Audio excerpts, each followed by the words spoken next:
and it's gone. Hesitate and your history. Gotta move, gotta move, gotta move. Oh, she lost. Unbelievable. This is women's speed chess. Oh my goodness! It's a collision of elite minds, a global showcase of brilliance under pressure. Wow. Beautiful checkmate there from Vaishali. Their precision, razor sharp. The attacks, blistering. The tactics, bold. And their tempo, lightning fast. Knight G4 and mate. Ooh, make sure you do your tactics at home, boys and girls. That is for you win the queen. That's it. That's a match. Wenjun is the champion. The 2025 Women's Speed Chess Championship starts now.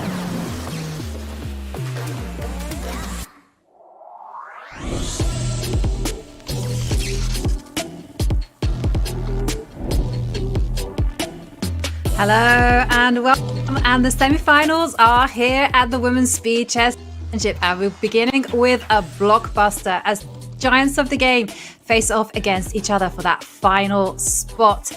But I'm here with one of the greats in chess. It is, of course, Judith Polgar. Now, Judith, we are in for a treat, aren't we? As we have two powerhouses of chess players. We have former women's world champion Hou Yifan facing off against a three-time Blitz world champion Kateryna Lagno.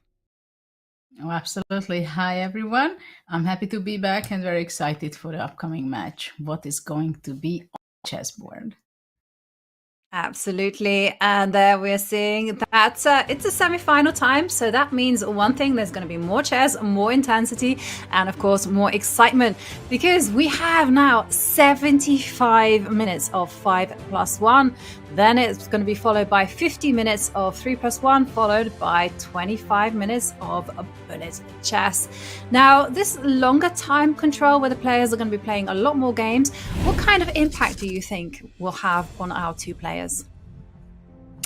Well, it's interesting when you play a longer time control. I mean, longer time by itself, right? So the 5 minutes portion will be not 4 or 5 games, but like 8 games. Then I think both of the ladies take it very seriously. I mean, the closer we get to the final, the more seriously everyone takes it. And we can see also Lagno, for example, she's extremely focused on glued to the screen. So I don't know how much experience she has on playing online, but of course, in some ways, it's a different kind of game than over the board.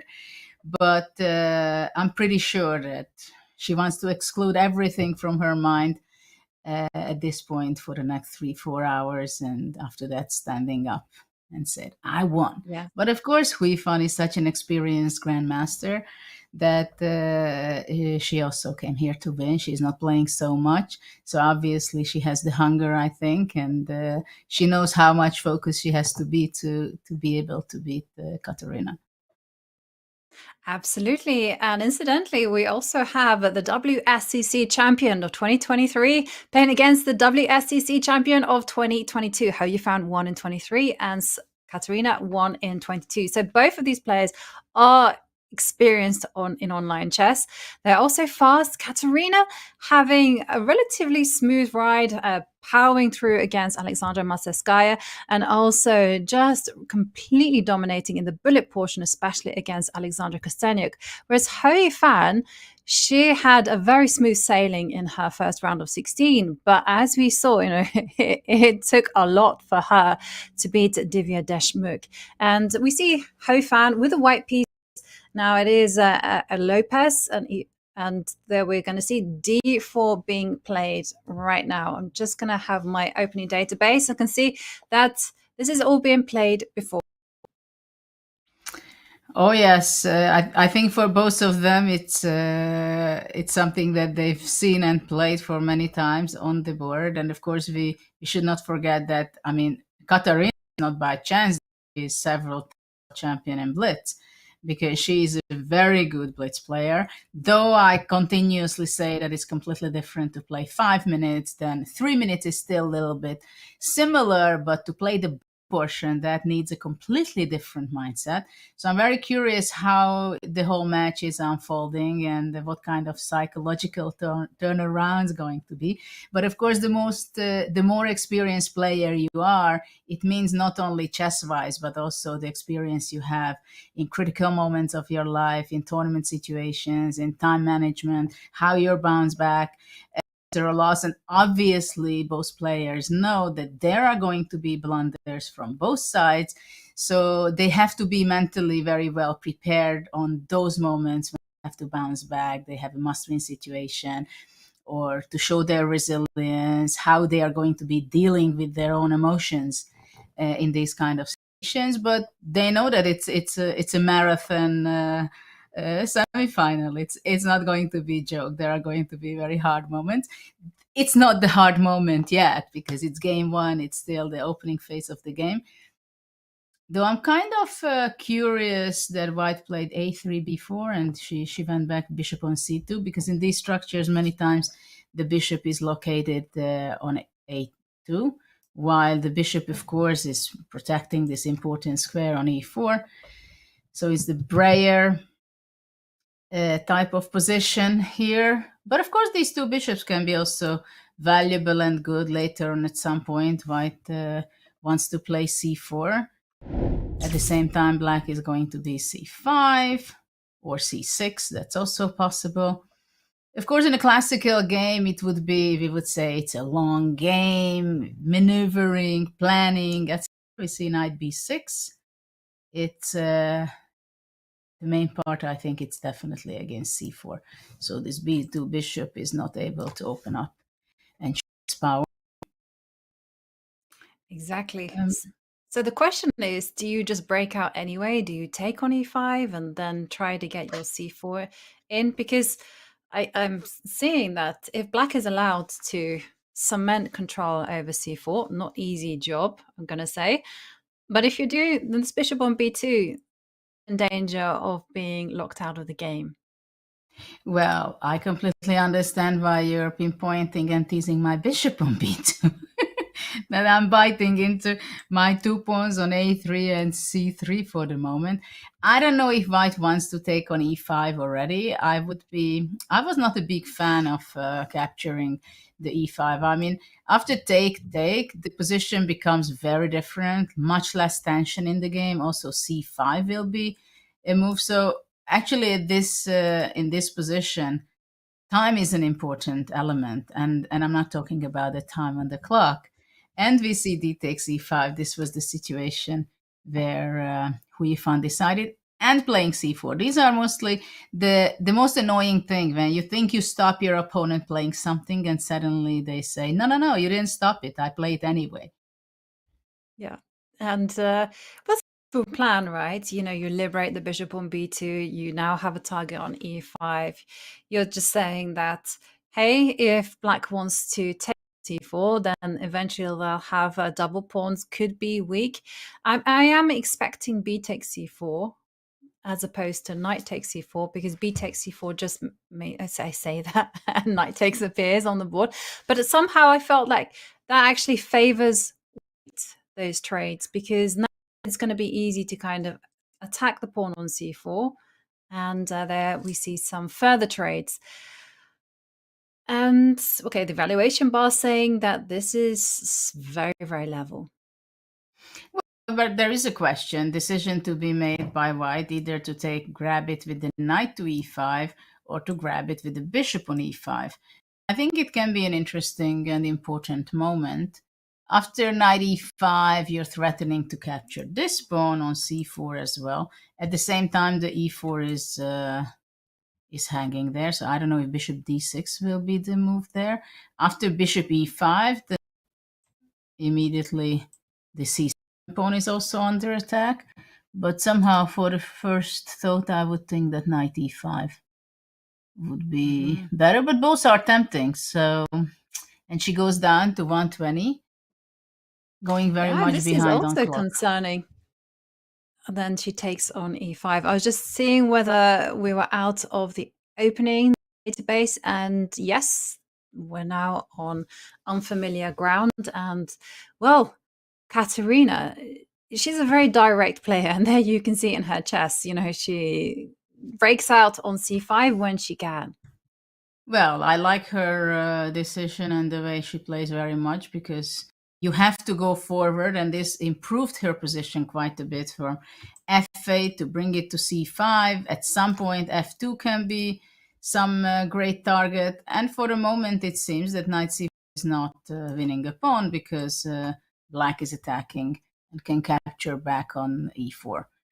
And I would not be surprised if we're going to see a smooth equalization here. Bishop e4, knight e4.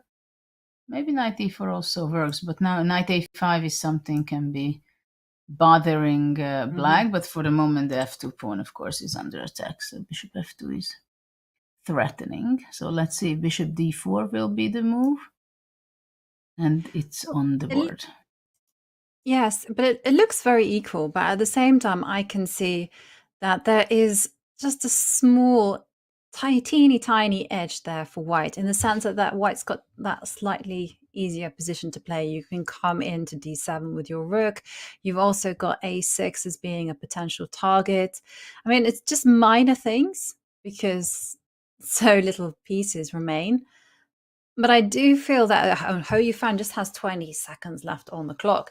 That's a big time disadvantage when you compare that Kateryna has 1 minute and 40 seconds. Well, now rook e2 for rook e2 is a blunder. Checkmate. I'm sorry. That's not a good move. But yeah, now knight d6 wants to be played, I guess. That can be a threat. Maybe bishop d5, or just black wants to go g6. Also possible, just to forget all kind of back rank problem for white. I mean, I can see like, okay, bishop c6 makes some sense, and the knight comes in. I was also wondering whether you could start targeting and coming into the d6 square with the rook, but okay, yeah, there's a new target to be had, and you're threatening rook c4. Let's not forget, that's a big threat on the board there. Double attack. So that's why I guess black has to go something rook d8 to tie the d4 rook to the d6 knight. But maybe black can go king f8. Yeah, and then king e7. But then knight f5. So after bishop f7, maybe black should go rook c4. Now she's going for a draw. Yeah, okay. Well, she just had 9 seconds on the clock, I guess. Better to do that when you have time issues. Just simplify the position. And it looks like the players are off to a very stable, very solid start. And now the bishops are going to be coming off the board. Okay, now this is completely level. And there you see a draw, first game. I sense, though, that Hou Yifan had a small edge. And if she'd had more time on the clock, she might have pressed it.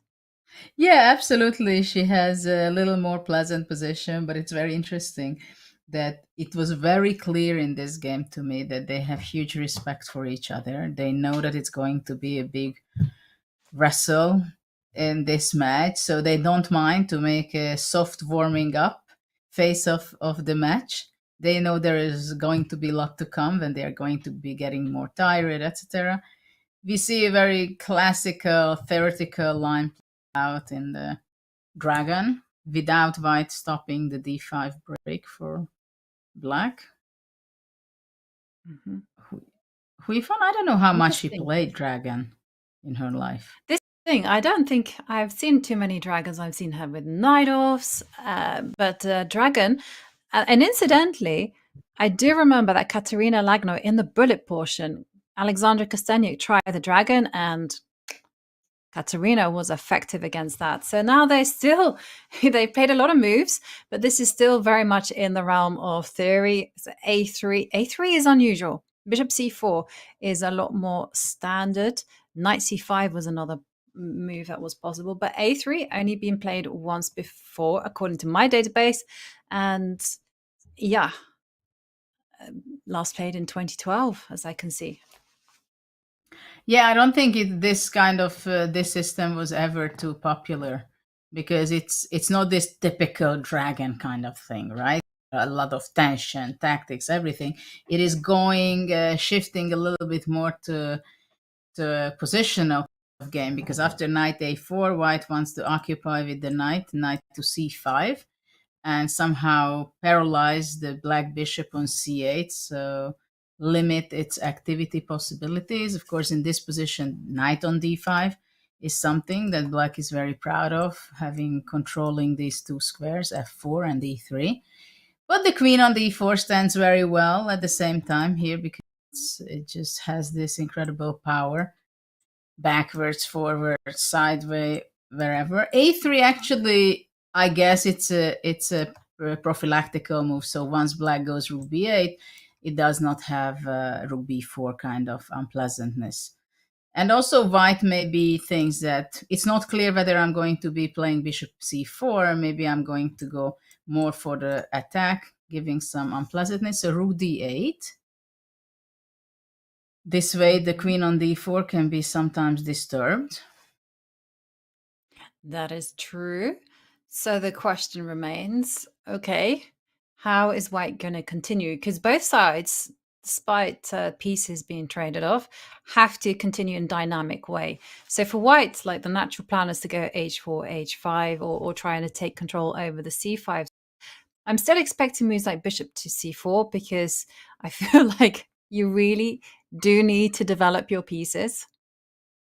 Yes, actually, I agree with you that bishop c4 seems to be logical, and not only because it's good to develop the bishop, but to connect the two rooks, d1 and h1 seems to be kind of important because in some cases there are some unpleasant tactics can show up also. So probably black wants to be developing with her bishop, so also the d8 rook will be protected. In that case, the knight can be jumping away, which could be very unpleasant for white. Yeah. And now it's Kateryna's turn to think.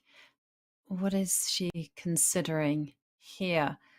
I mean, maybe it's just a question of where to put the bishop. Bishop c4 was just the move out. Okay, and it appears just as I say it.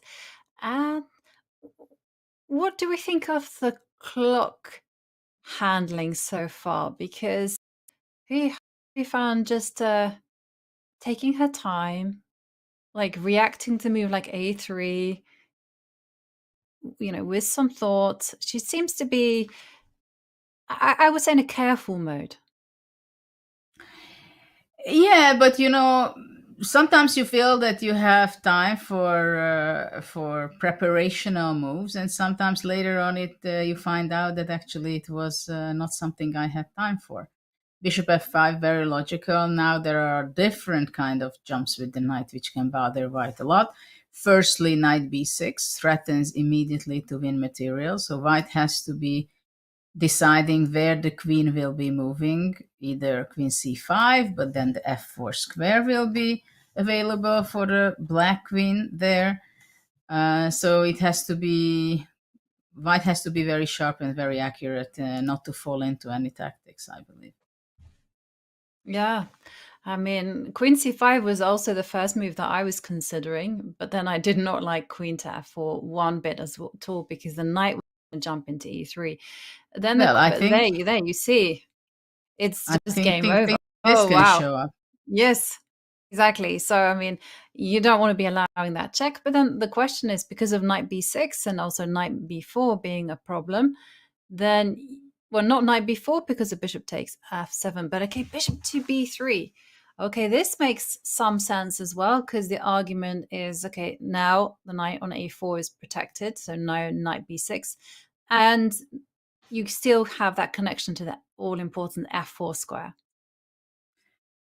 Well, I'm still asking, if I go knight b6, where white is going to move with the queen. Is it to e3? That seems to be the kind of a good spot. Everything is defended.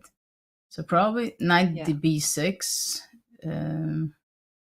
is not something black wants. Actually, rook b8 is something I would consider sometimes to grab that bishop.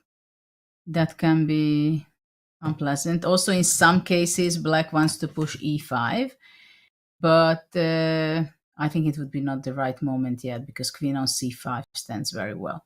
But for example, rook b8, I think it's a good try. Knight b6, very solid, very solid. Yes. Well, there we're seeing. And now the question, though, is if you were to go knight to d5 again. No, no. No. Just putting that there. I mean, what would happen? A queen, but then there's a queen f4. But I think this way I can improve my queen position. And now that the bishop on b3, my c2 is protected. And this is a situation where probably white is okay. Okay, that's good to know. But there we see the clock ticking down for Hou Yifan. I can see that it's a tricky position actually for black because you have g4, h4, h5 coming, and you have to find that counterpoint to attack. So actually, I didn't like very much knight b6 because it's going too much forward into equalization, simplification direction. c5. Does black want to go c4 and somehow trying to exclude from the play the white bishop? Yeah, or maybe it was just designed to fight against any potential queen c5s in the future. Obviously not now. Okay, and there you come. h4, h5. Okay, now h4 given as a miss. Why would that be? Maybe g4 was a bit more accurate. I was thinking about g4 to push back the bishop first, though I was not seeing the follow-up after the bishop just goes back to e6, stabilizes itself. I don't see that rook b8. Well, it's a typical move when you think, okay, it will be standing well there, right? You don't have a concrete attacking move. I thought that black wants to go actually c4, really to play against the c4, the a4 bishop as much as possible. Yes. I guess you could do that. Okay, now we're seeing some trades, but I guess you could do that as well. Queen a5 is in the air, and I guess now is time to go g4. Okay, h5. Ooh, we're in for a big fight. Now, this is a move, as the computer is saying there. Now, white is forced to move that bishop or try to initiate some counterplay against the king. First of all, it's asking a question from the bishop. Where are you going to do? And also with against all kind of queen h6 attacking move, there is always a saving move. Black queen comes to f4 and simplifying the position. So black is not in real danger for the moment with the attack of this pawn h4, h5. Unless she goes away to something happens. Yeah. And so the first thing I'm looking at is queen takes e7 possible, right? So you got ideas against the king, and I don't think there is anything. And Kateryna, queen to f6, but it seems to indicate some indecision there from Hou Yifan. She went on the counterattack, but in the end, her pieces don't have coordination. Yeah, it's interesting also to see the bar on the side. It goes up and down, but I'm not sure it is so accurate how good it was for white, for example.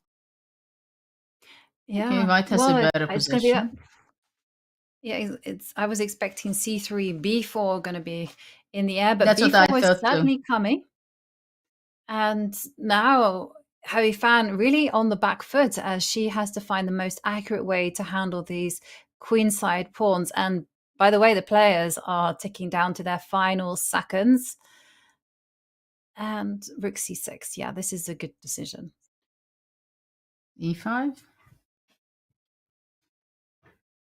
King is f6. F6, good move.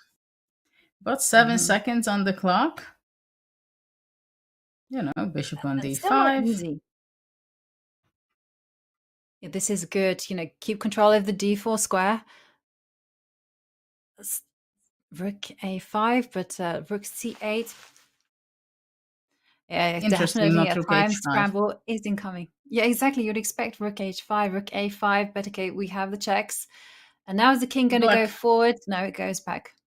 Black is taking over a bit.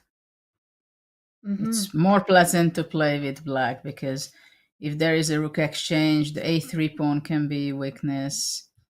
I mean, you know, it's not funny suddenly. Well, it's going to get lost. And sure enough, it falls off the board. And a5. yeah. And 1 second. there's the Oh checks. my Yeah, god. Look at that. She's playing on 1 second. 3 seconds is down. Okay, white is fighting hard.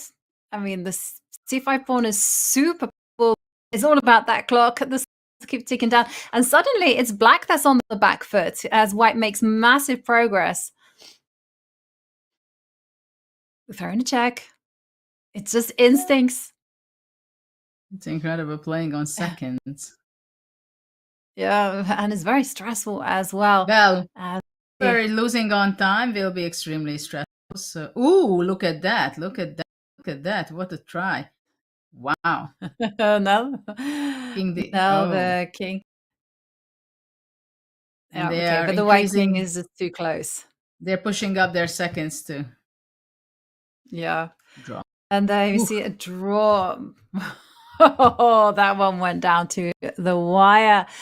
Okay, there we're seeing from Kateryna. It's the same approach, some consistency from Hou Yifan. She can afford, right? She doesn't have to switch it up every single game because they've got longer time to play. Can be consistent, can be loyal to the opening that she chose. So we see again, it's a Lopez and seeing a similar variation to what we saw in the first game. Yeah, and I mean, it's clear that both players are, when they in their peak, they were very well prepared in opening as well. And when you know your openings well, you stick to that. And as previously I mentioned, I mean, this is a very long match, right? So you know that there are going to be moments when maybe you're just fed up to play the same thing, and then you're forced anyway that you just simply want to change just to go somewhere to a different opening. But for now, they can be stable. The tension is growing, one draw after another. But I'm very curious how they will handle when one of them takes the lead and when it's going to be coming. Exactly. I think we might see a change up in openings, perhaps in the 3+1 portion or when the time starts ticking down, because you almost feel like, especially in the last minute, this is the time to shake things up so the players don't have too much time to respond. And there we're seeing h3. So this is all very normal stuff. And okay, so black has a variety of options. You can just move the bishop. You can move basically everything, right? Rook e8, knight a5, bishop b7. Endless opportunities. The main idea here that white played early a3 to make space for her bishop on a2, and for a later game that this is powerful on that diagonal. The question is whether how well you can discover the opportunities of the d5 weakness. Okay, b4. Knight 6 or takes for. Yes. What's your preference, to amp up the tension, or are you getting there? We see usually keeping the tension is a good thing most of the time, and whoever gives it up, it's like a little bit giving up from the optimal setup. Let's put it that way. You don't want to give up a central closed pawn, right? I mean, the c5 pawn many times in the Rai Lopez is very important to stop white pushing d4. Absolutely.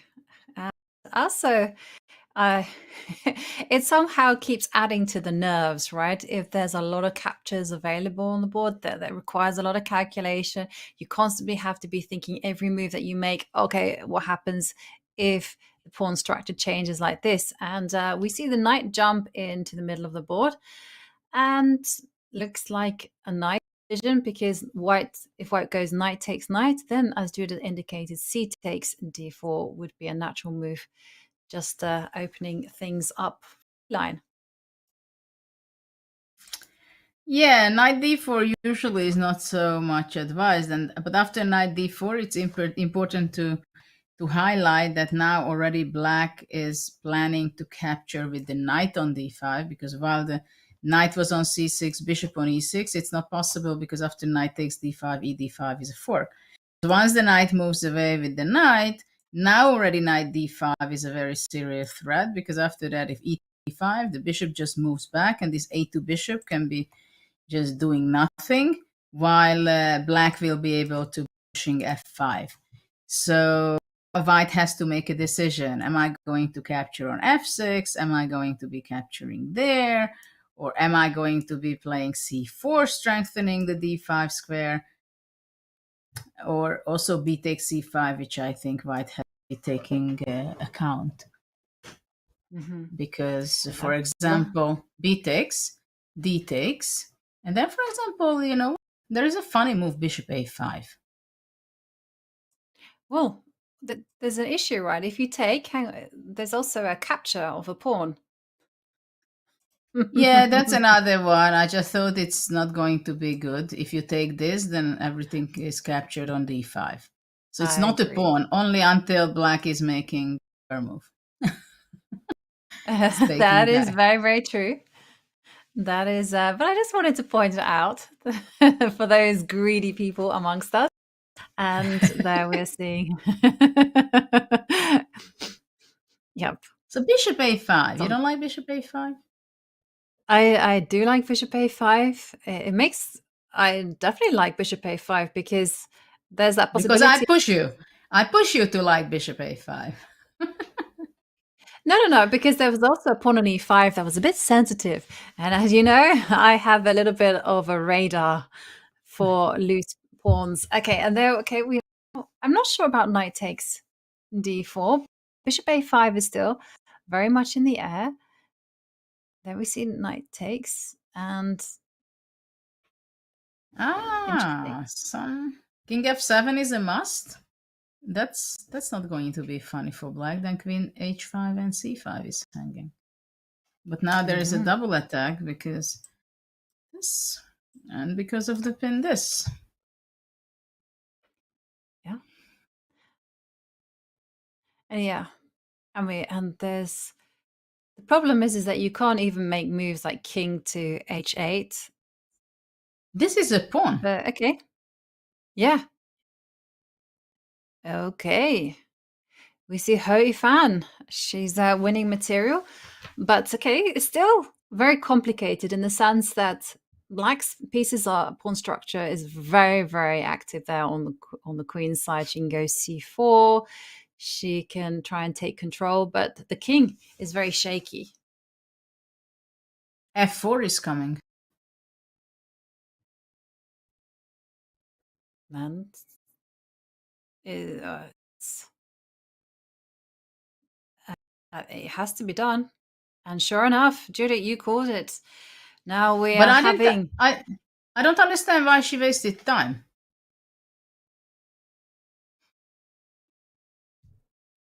Just... Okay. It was, I think, maybe kind of she missed that the white queen can drop back to g3 because somehow it is able to swap off queens. Then I don't think this extra pawn will matter that much, but it certainly matters in the game when the black king is vulnerable. And well,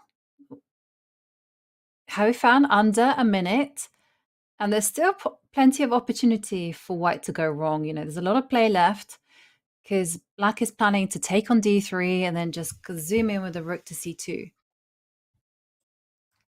Yeah, black, of course, will try to pose counter chances at the same time. Is a very healthy pawn off for white. I mean, okay, taking on e5, I'm not sure, but it's a very safe way of continuing. Bishop e5, great activity for the bishop. And I did wonder whether it was preferable to actually centralize and capture with the queen and try to get into the endgame. But okay, active rook on the board, rook c2. The only problem is just one piece. It doesn't do anything, okay, really. Right? I mean, it's I a know. beautiful located piece. The only problem is on other parts of the board, things are happening. And there's no way to kind of like try to orchestrate a rook c1, nothing of the sort. So now it's probably time for black to go bishop to f6 and try to hold together the f line. And then rook h5 is now incoming.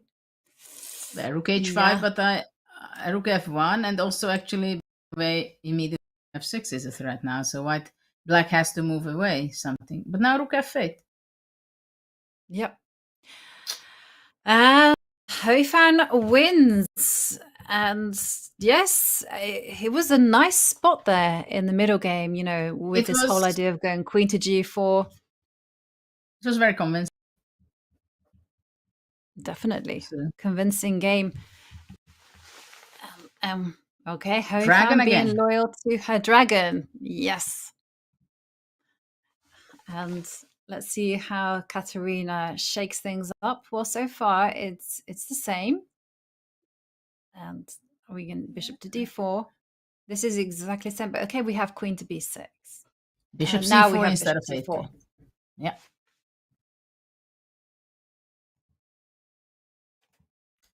And yeah.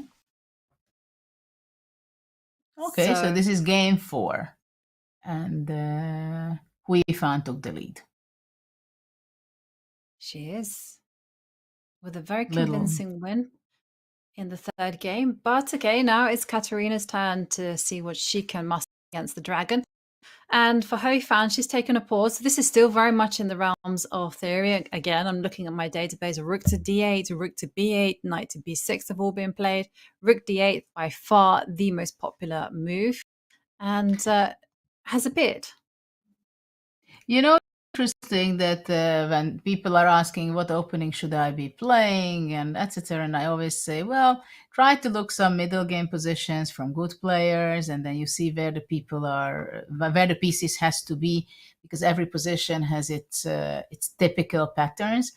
This is one of them, that rook is on d8. Doesn't matter what kind of position you have, that rook from the king side belongs to d8, So I think that's why it's the most popular move, because with that rook, you know that it will end up now or later, but that's the best spot.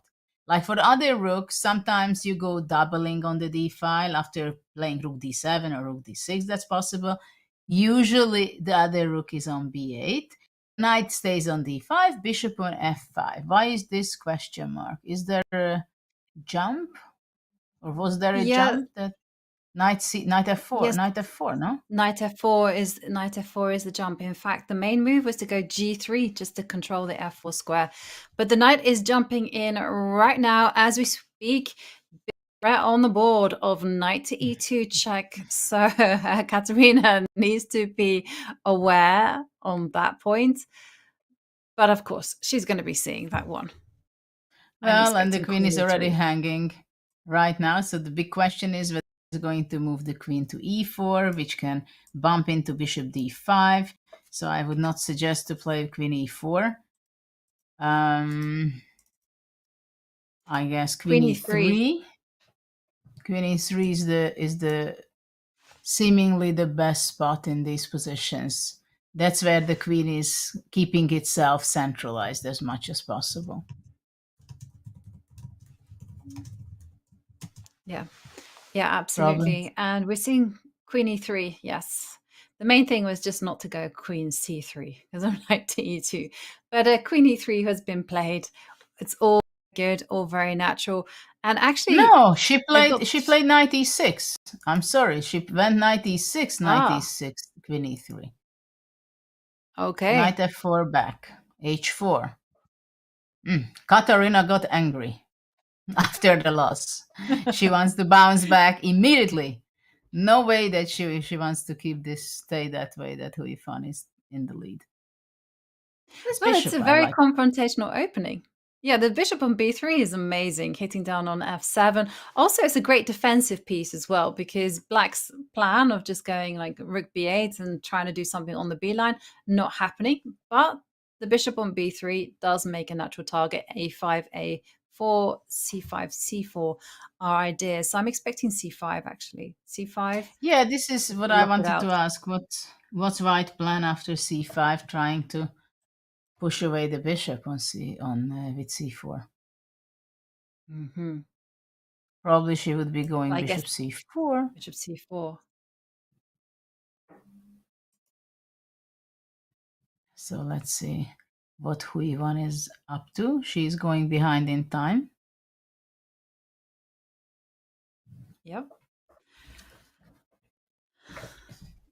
h6. Interesting. Nice defensive I move. wasn't expecting. So the idea is after h5, you're going to just lock things down with g5. Wow, it's unconventional. But yeah, I mean, I guess once you're objective about it, there's just no inroads into the black king.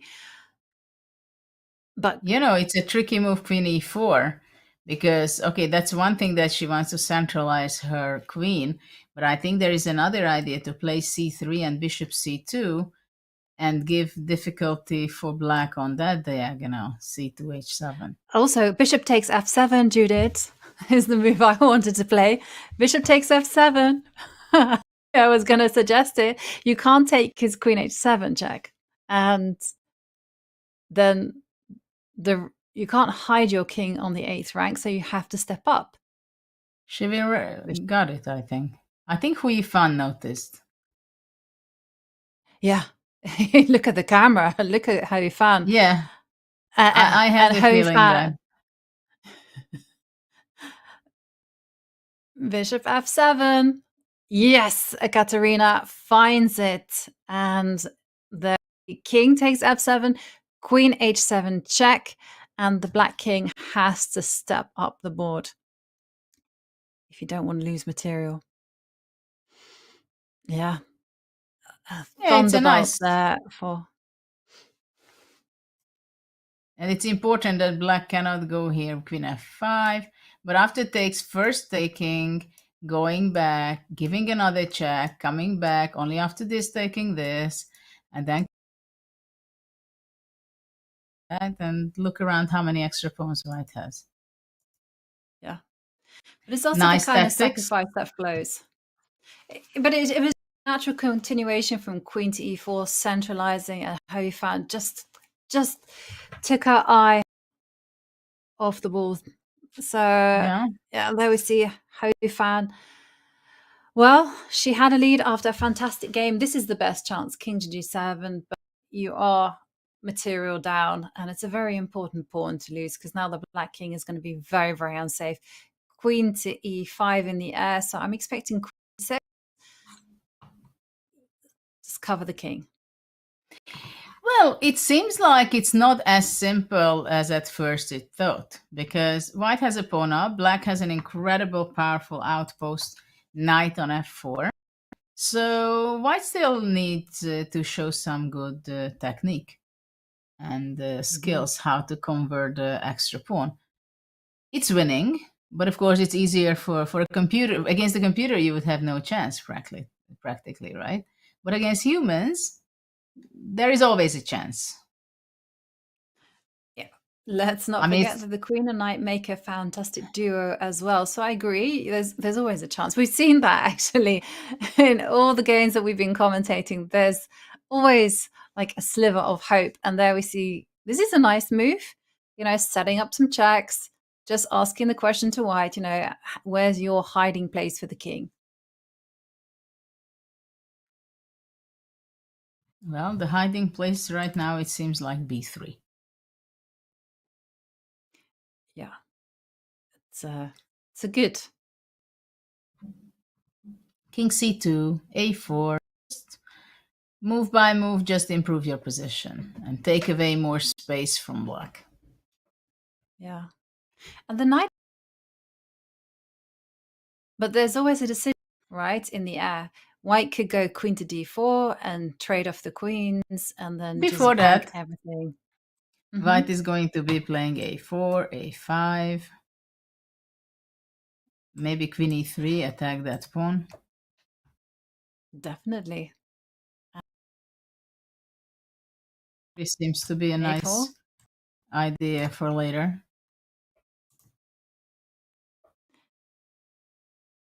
If king marches up, you What can about even go queen queen h7? h7 now. Did it happen? On the board. Yes, it has. And Queen you can h8, even checkmate. capture. Yep. And Kateryna strikes back. Wow.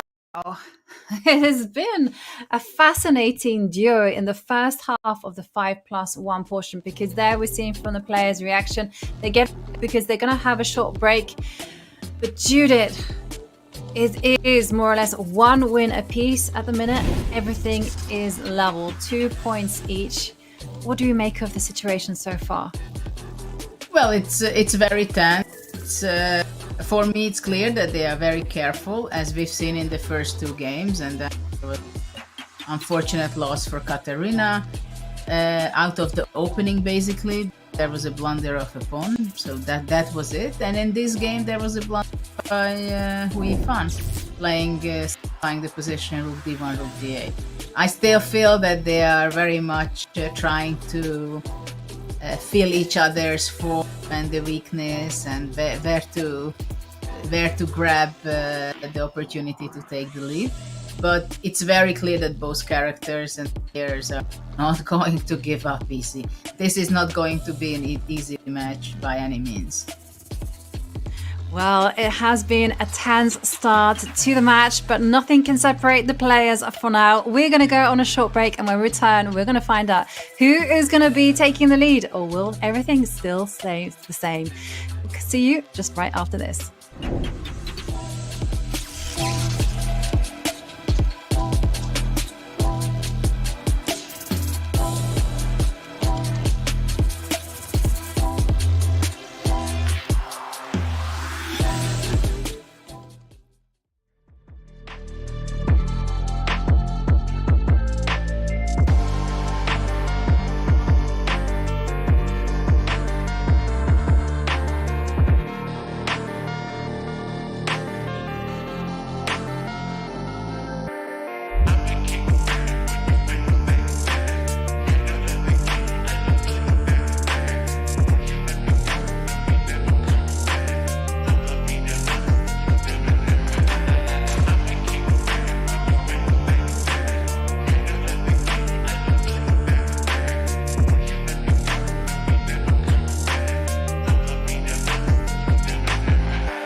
We are back, and we're back with the second portion of the 5+1. So far, the players, they are keeping it tight. It's been a tense start, as there you can see from the scoreboard. It is just 2 points apiece. But the players did trade blows in the last 2 games. Hou Yifan winning with the white pieces, Kateryna striking back with a great sacrifice. Judy, what do you think we can expect from the second half of this 5+1? Do you think the players will be switching it up a little, or will they be consistent to this? Well, this is going to be a big question. I think in the next game, I don't think there is going to be a switch by Hou Yifan. For her, it was successful. She feels comfortable, not risky. So I don't see any point why she would be changing. It's going to be another story whether she's going to be playing and continuing to play Dragon. I don't think Kateryna is unhappy about Hou Yifan playing Dragon, to be honest.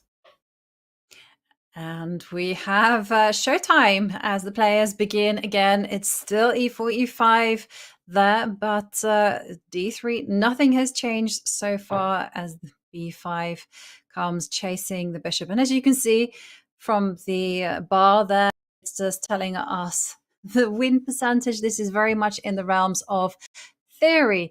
And there we see it is rook to b8. So what do you think we can expect from Hou Yifan?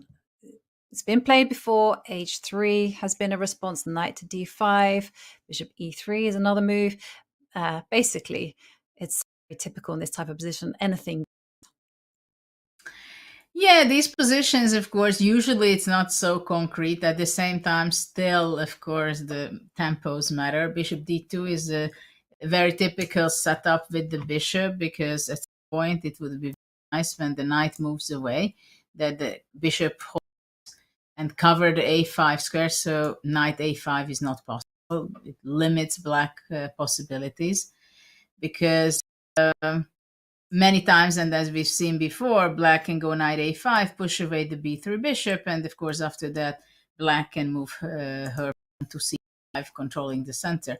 At the same time, it's also just fine. Bishop f8, also typical.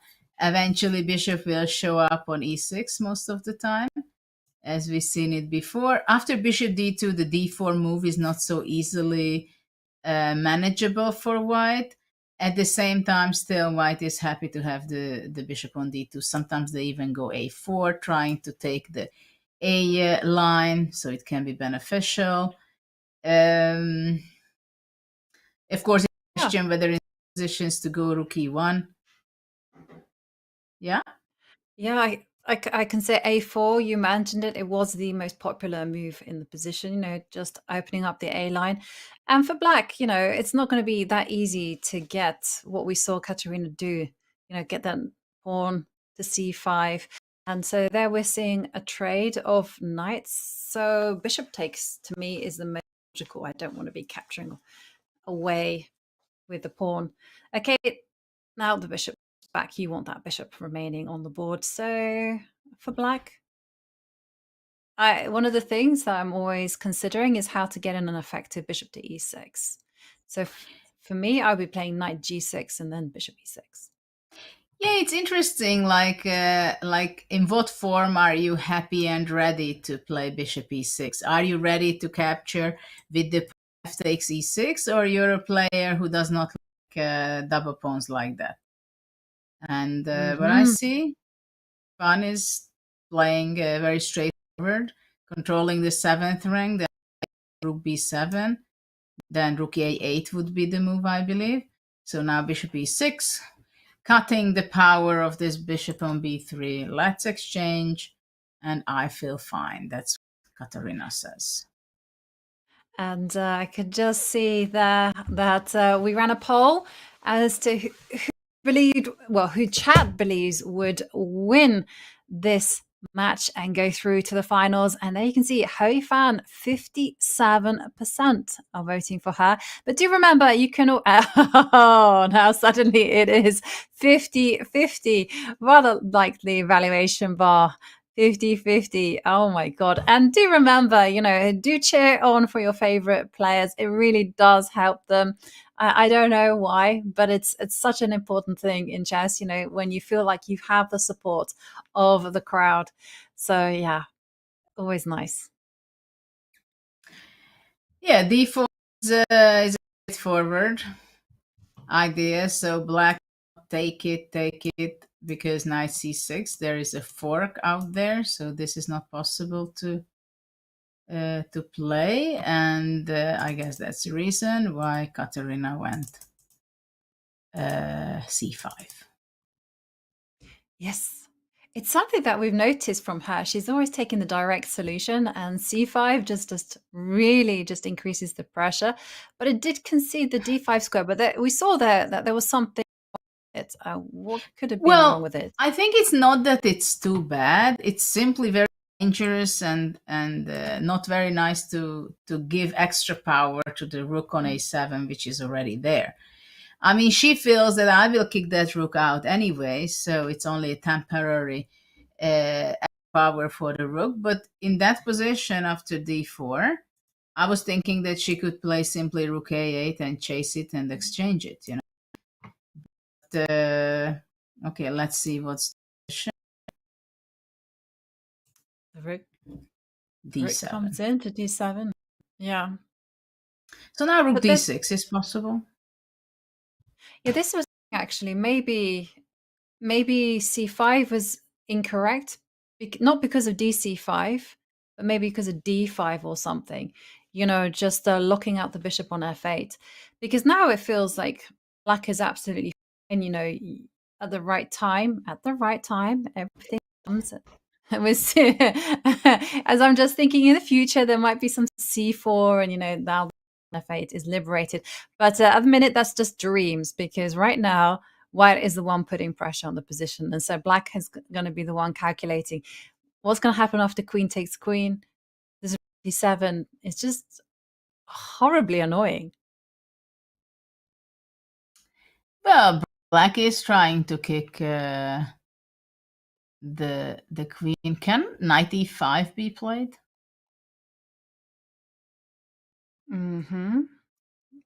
Looks. I don't know, probably not. But why? Maybe But because why? Simply queen d5 takes and rook d5, bishop f4, knight rook g6, e5. bishop f4, knight g6. Okay, let's see. Well, the knight is hanging on e5, so okay. Well, we maybe have some simply moves with queen it. takes. Yeah, queen takes. And well, okay, black did get in the c4 and now b4, but white's rooks got mobile, and now the pawn on c4 is hanging. Nothing will stop Hou Yifan to grab that pawn in the next move or two. Yeah. Well, b4 was a mistake. It's very difficult to play blitz with good time management, to feel when is the moment, the critical moment where you should be spending that half a minute. Many times your intuition misleading you, and then you figure out, oh, why did I play b4 so fast, losing a pawn? Yeah. Whoa, Kateryna was being sneaky, because she did set up ideas of going knight to b8, which as has occurred on the board. But Hou Yifan, it's a very natural play. I mean, as we saw from her match against Divya, she's able to play technical positions. She's also able to take advantage of tactics. Now the pawn on c4 is just going to be hanging. So the question is how to do it. Rook a7. Now you have to go knight c5. At least active with the pieces. Well, knight c5, rook c4.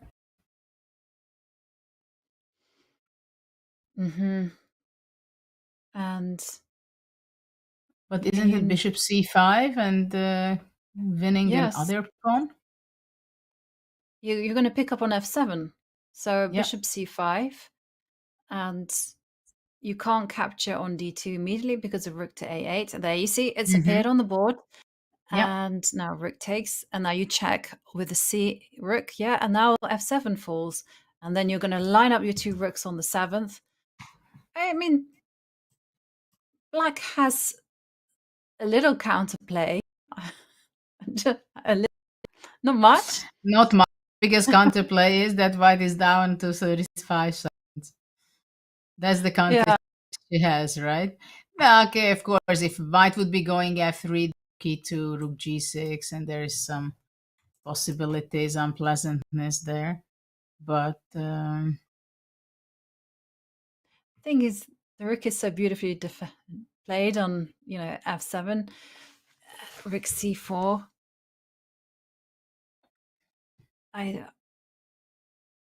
Rook e2. rook e2. Rook f5, tying down the rook on e6 to the e5 pawn. Of course, looking for counter chances. Yeah. I mean, you could also make... I was thinking you go h4, h5, and I like that. lock down the king side.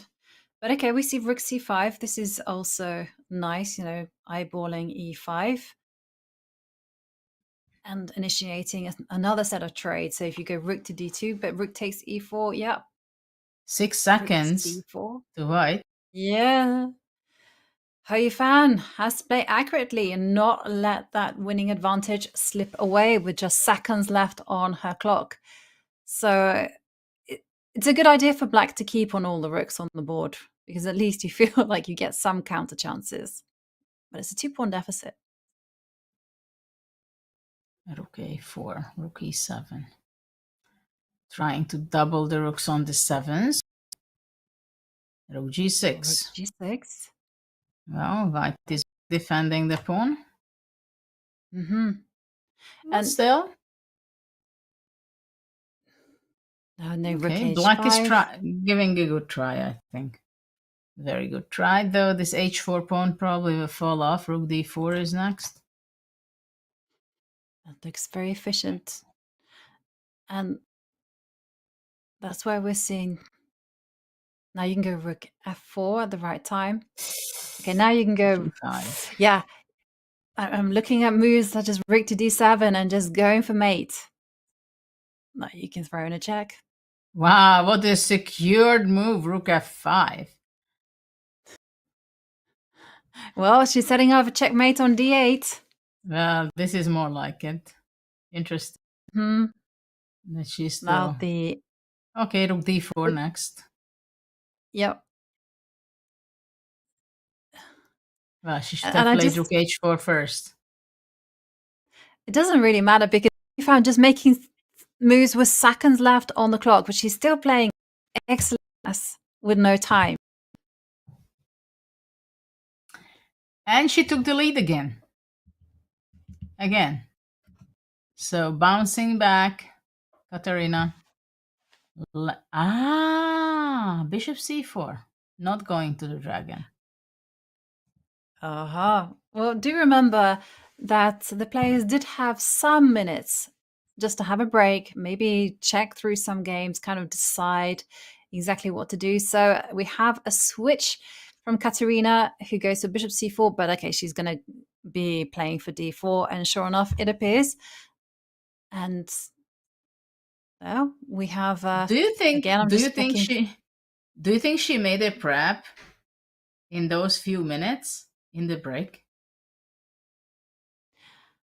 Well, I thought that maybe she was trying to get it into a Sozin type position, go d4, and this bishop to d5 seemed a bit strange to me. But okay, we have a very unusual position. I think she must have made a prep, right? At least mentally. I mean, she's such an experienced player. I'm sure she has many responses to the dragon, so she just had to go through them and check out what she had to play.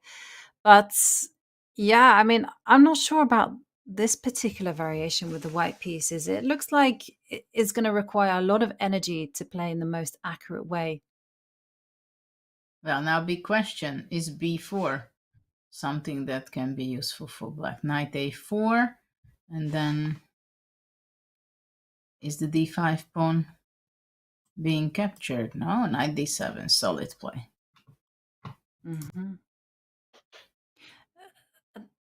The thing is, black has got a whole load of happy moves. You feel like g6 is coming, bishop g7, castles kingside, and then Black has the bishop pair. Black also has this beautiful pawn structure there on the b5 and c5. So queen to e2. Now is it b4? Well, it's not in the game yet, but I'm asking this question whether can b4 be played. Mm-hmm. Well, but I'm also, pretty can you sure just black kind is. of be? Can you be Sorry? kind of calm about it and go g6? That's the move I want to play. I want to castle the king. g6.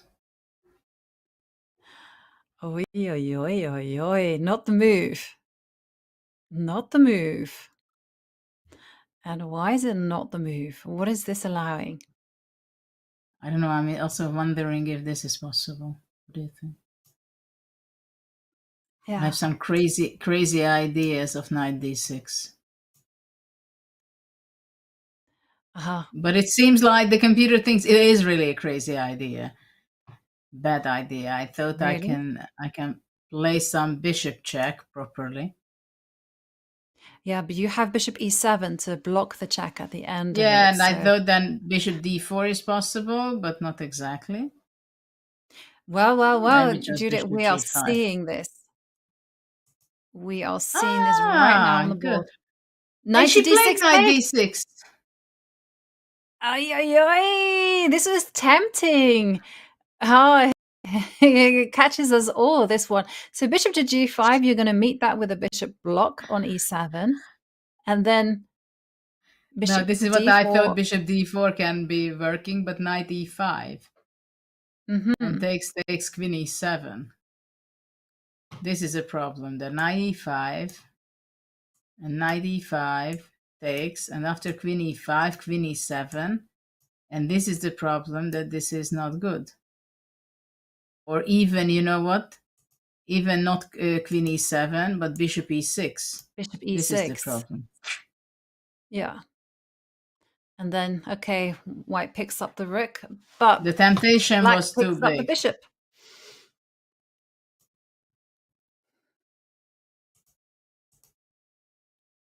Bishop Yeah. d4 on the board. Okay, and now how is black gonna block this? Knight to e5. Well, it will Remove be it. knight e5, and I think probably white might be doing takes, and long castle. But then... Well, this is still very difficult for black, bishop. But I guess you go bishop g7 and castle ASAP. Yeah, that's possible, but also you can give it check first. Yes. And then bishop a2 and queen a5 kind of stuff. Also possible. Yeah. Okay, let's Yes, see where we yes. are standing in the game. Queen e7.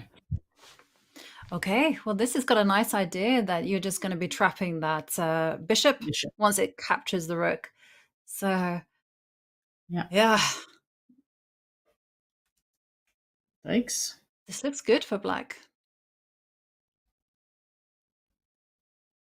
Yeah, not success. Very tempting to go knight e4, knight d6, but I think knight e4 was still good, it seemed. I think only the bishop had to be moving away after bishop d5. Mm-hmm.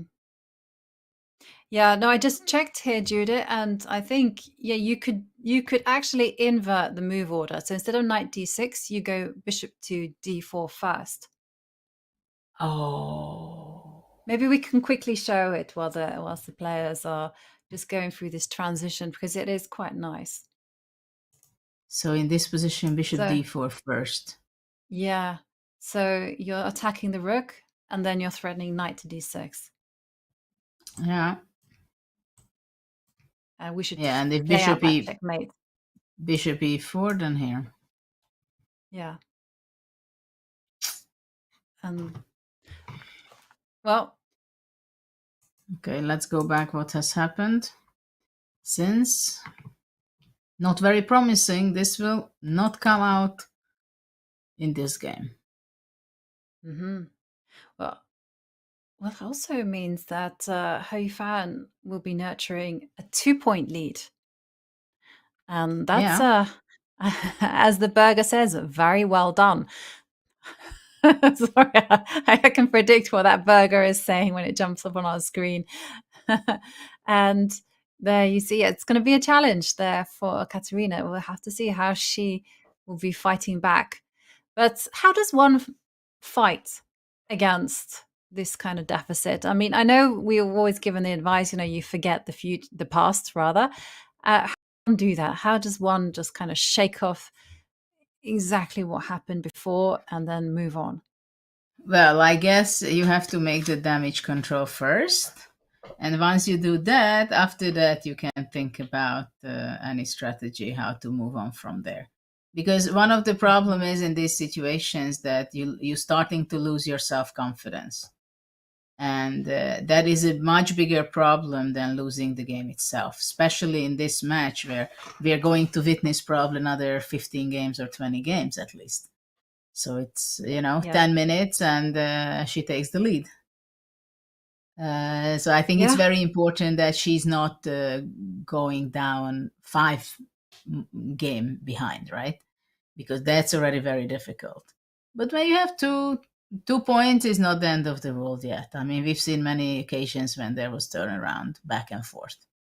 When you have -4 behind, then you also lose because of psychological things, not exactly that because you're behind the 4 points. Yeah. Points.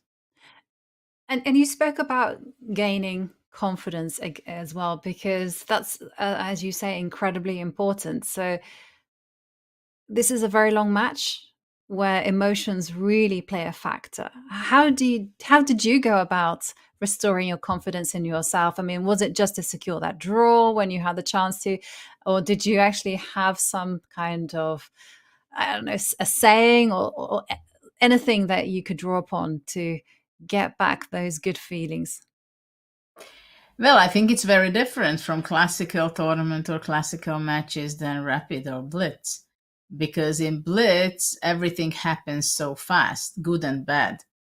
And in some ways, I think I would say that it's much less stress to play such a match, no matter how badly you play or how much points you're behind, because things are going very fast. You have no time to think really, because when this game is finishing, instantly, automatically, not even an over the board story where you have time to put the pieces back. You see the people reaction, glance here, glance there. Somebody comes to you, says, you were winning. So there are a lot of outside influence and reactions, and that can hurt, I think. Here you're on your own, but with such an experience as Lagno and Hou Yifan, I mean, it's okay. They can handle it. So they can recover themselves that, okay, last 10 minutes went wrong. Last 20 minutes went wrong. No panic. Just move on and concentrate on the game. And I'll be back.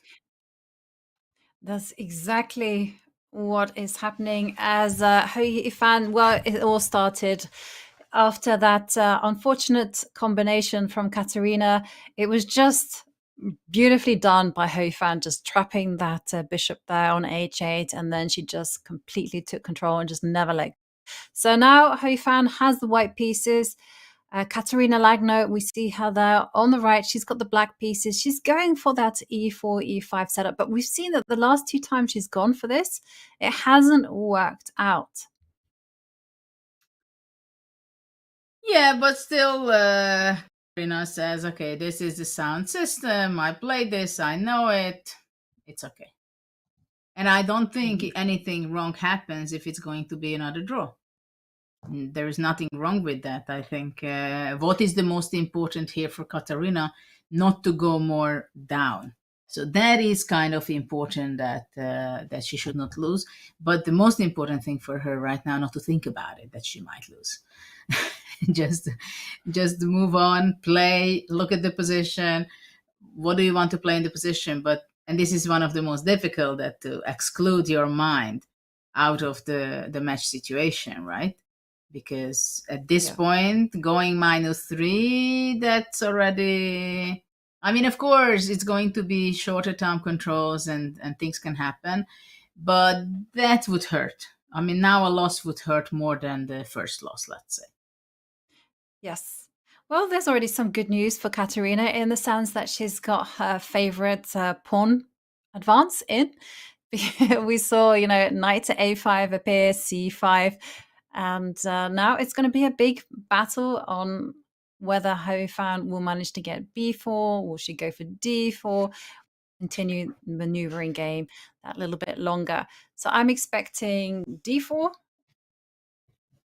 Yep, and it appears. And I'm just going to check whether it's mainstream opening. It feels like it's a mainstream opening, but according to my database, no. This exact move order has not been played before. You're joking. You're Okay, kidding? just according to the database. I mean, But I this think feels as mainstream as you get, But I but nope. think it's possible just to take on d4, capture, capture, capture, bishop e6. That position, I think that it will be.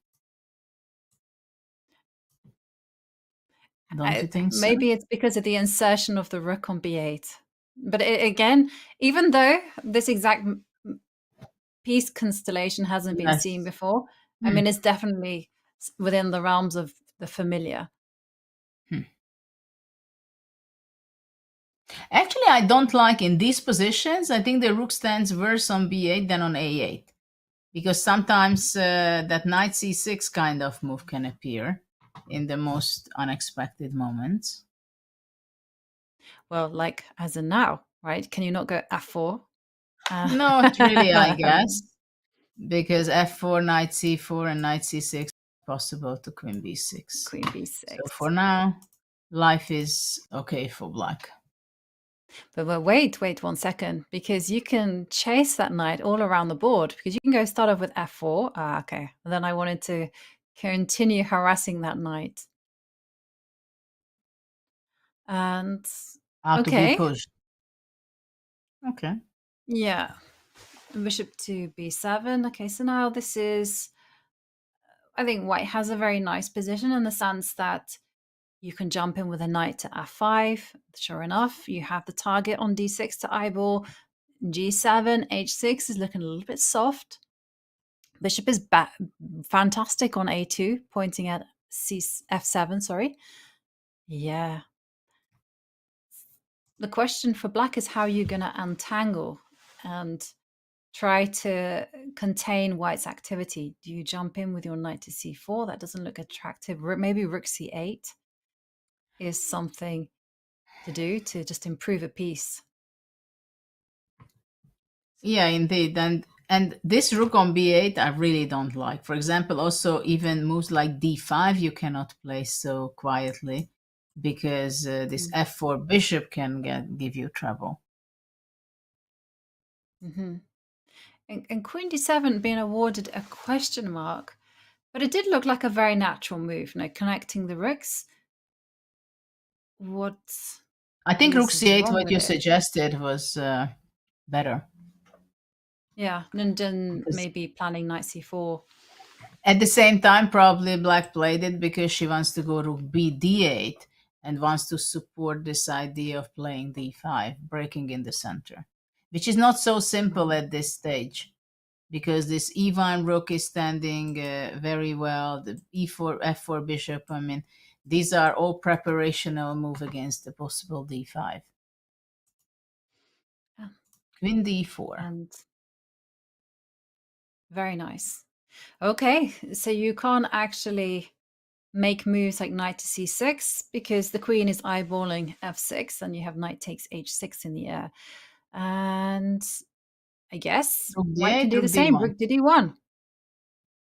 And the pressure keeps on mounting for black. I mean, there's no d5 because the knight on e5 is weak. You can't boot out the knight from f5. In fact, how can black start unraveling? It's going to be very, very difficult. Well, black can try to play king h7 maybe with the plan of g6.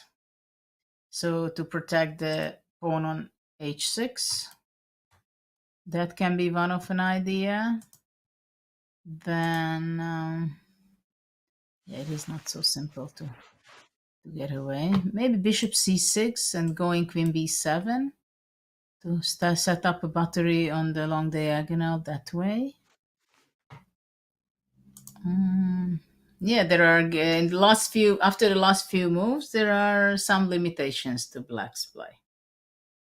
Yeah. And Kateryna really on the back foot as we go into the last 2 minutes and 20 seconds of the match, of the 5+1 portion.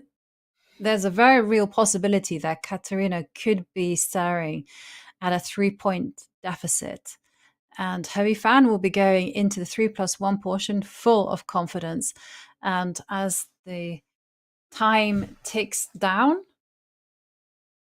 what is Hou Yifan considering?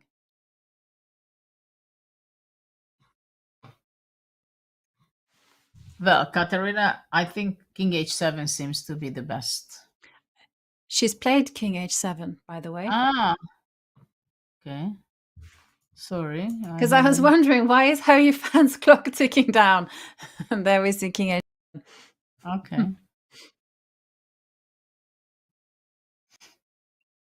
Queen d2. Oh. Well, white is playing really against this g6, so black should not break out. At the same time, after queen d2, for example, knight c4 is possible.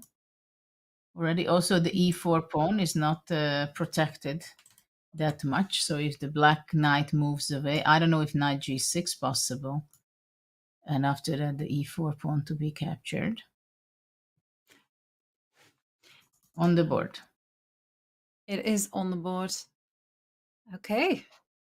Well, it will be a very important save for Kateryna if she can make it. Bishop b1, of course. White is following what's happening on the board. As black played king h7, she moves to b1 with the bishop, defending the pawn on e4, but also at some point it can be useful on that diagonal. The king necessarily standing on the best place.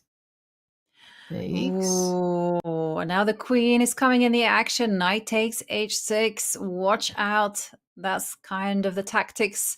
There's also e5 in the air. The black king looking very sensitive. I did not like, actually, this capture.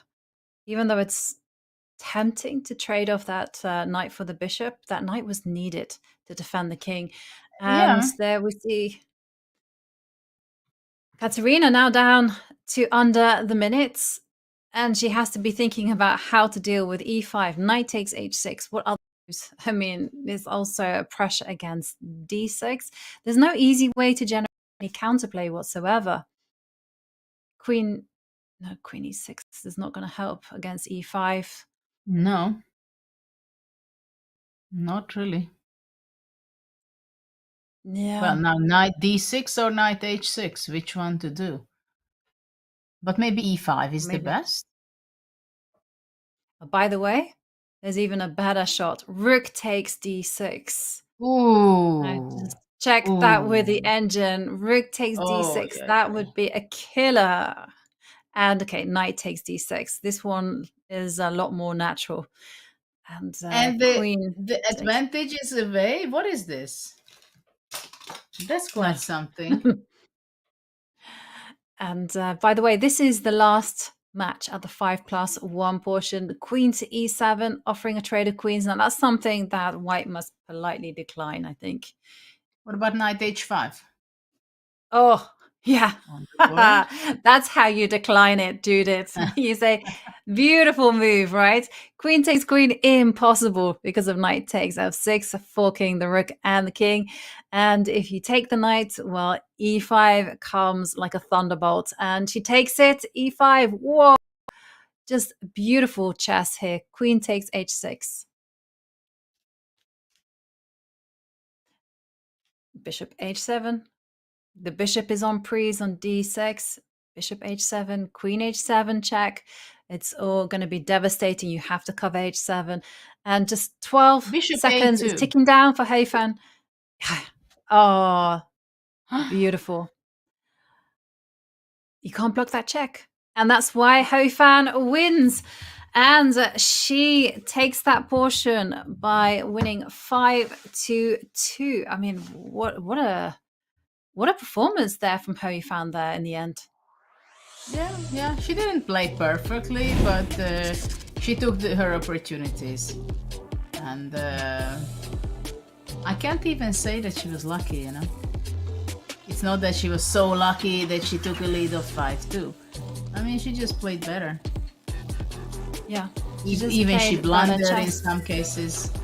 So she did deservingly having this 5-2, but now it's Kateryna's turn to bounce back. Well, for Kateryna, there's only one thing that she can do, and that is to level up as the clocks start ticking down. And talking about leveling up, that's exactly what our viewers can do. Because you can level up the whole viewing experience by subscribing to our Twitch channel. Unlock exclusive emotes of your favorite players, no ads on Chess.com, and fun content during the broadcast breaks. So use !subscribe in chat to level up your streaming experience. And we are going to be right back with a 3+1 portion. We'll be seeing what Kateryna, Lagno and Hou Yifan bring to the table as the clock time it goes down. So see you in a few minutes after this.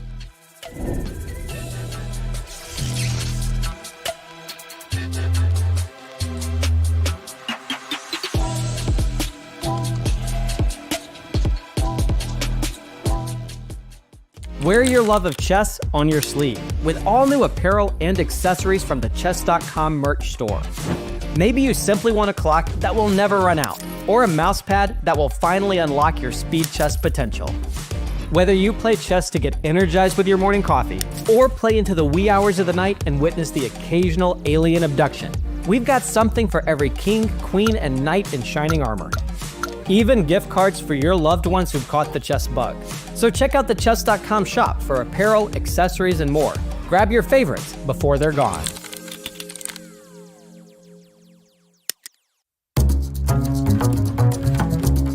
Hello everybody, I'm Grandmaster Pepe Cuenca, and today I bring you a real banger from the Women's World Championship match. An absolute slugfest between the two Chinese giants, Tan Zhongyi and Zhu Wenjun. We are diving into one of the spiciest games of the whole match. Buckle up, this one is fire. Tan starts with the red T opening, nice and flexible, but hold your horses. White can't go d4 just yet, because after a cheeky check on b4, oh boy, problems with the king. Fire in the palace. In the game, Zhu Wenjun starts grabbing space like it's Black Friday and makes that bishop on b2 feel lonelier than a rook in the corner. But then Tan smashes open the center, opening up that beautiful a1 h8 diagonal. A straight up runway to the king. The classic knight e5 maneuver follows, bumping up the piece on g2. But then, boom, queen to c8. The black queen is up to something nasty, planning rook d8 and bishop h3 at the same time, looking to snip off white's best piece like a gardener trimming a rosebush. After queen to e6, Tan really should have gotten rid of that knight on f6. That thing's about to turn into her worst nightmare. Black starts pushing those pawns like a bulldozer. The f pawn shows up to beef up the knight on e4 and opens up a mean threat with bishop f6. It's getting hot in here. Then comes the move that looks weird but is pure genius, g5. It's like, what is this guy doing? But nah, it's brilliant. Black wants to go c4 but doesn't want the white knight jumping into f4 like it's spring break. After a bishop trade, maybe c4 was better there. White breathes a little, dreams of peace, maybe a handshake and a coffee, but no. Black keeps the pressure going like a boa constrictor thanks to superior space and that monster knight on e4. Now comes the poison dagger, knight to f6, huge threat, queen c6 or queen to d5, pinning the knight, followed by g4 and then boom, send them straight to the showers. White plays the only move to survive, queen a8, but then disaster strikes, h4. That move is the kiss of death. Now comes a queen trade, and we are in a totally lost endgame for white. Black has the queenside majority and the king gets active really fast, heading to d5 to support the pass pawn with c4. It's all smooth sailing for Zhu now. White tries to fight back with e4 but it's way too late. Zhu Wenjun breaks into the kitchen, steals the onion and walks out whistling. After picking the h4 pawn, it's all over. And then g2 hits the board, and white resigns because of the f7, knight e5, followed by knight g6 check. Tan's dreams of becoming world champion go up in smoke.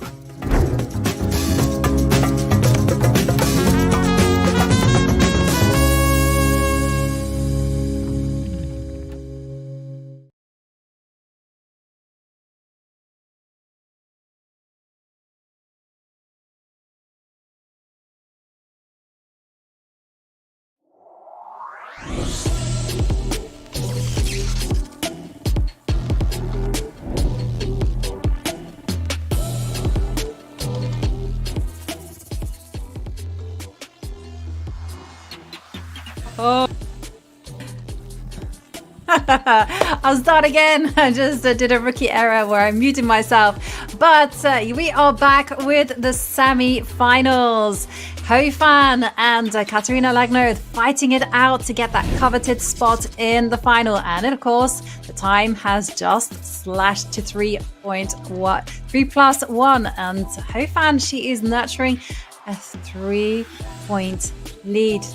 Well, for Hou Yifan, she seems to have found the perfect formula, Judith, hasn't she? She's just simply found a very powerful stride. She's sussed out her opponent. She's very stable so far, so the 5 minutes portion seemed to be quite enough time for her to keep things under control. Basically, as far as I remember, she made one serious blunder, this rook d8, when she blundered bishop f7. So she cannot complain at all, not about her play too much. Well, obviously the result is much better than she could dreamed of. But going to 3 minutes, it's going to be another story, right? Because they have 50 minutes, so it means that they are going to play quite significant number of games. And there are a few minutes to recharge for Kateryna, and I don't think she is taking it so seriously. She's so strong on herself, but I think she's going to be more hungry to bounce back. Exactly. No, there's a saying I think I heard from Levon Aronian. If you come in with no expectations, you'll have no disappointments. And that's a very nice kind of mentality to have. Like, don't put pressure on yourself, just let the action flow. And Kateryna, she's a fantastic blitz player. She's excellent when the time gets lowered. So I'm expecting her fully to bounce back. She's sharp.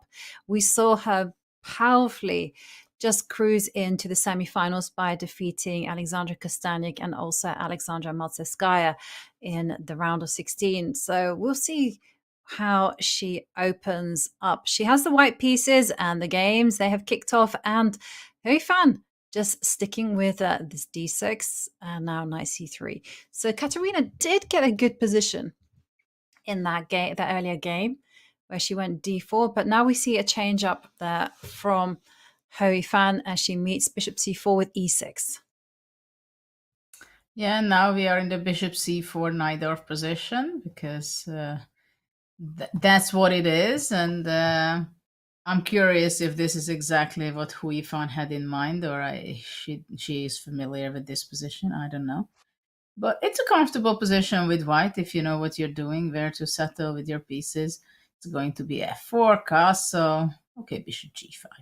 I was not playing bishop g5 move. Mm-hmm. Let's see what she has in mind. Bishop to e7. I'm expecting bishop e7 just to break the pin. And one of the things that you always have to be careful of, especially when the king is there right in the middle of the board, are these knight to d5 jumps. But okay, she's gone bishop to e7, and now queen f3. Yes, knight.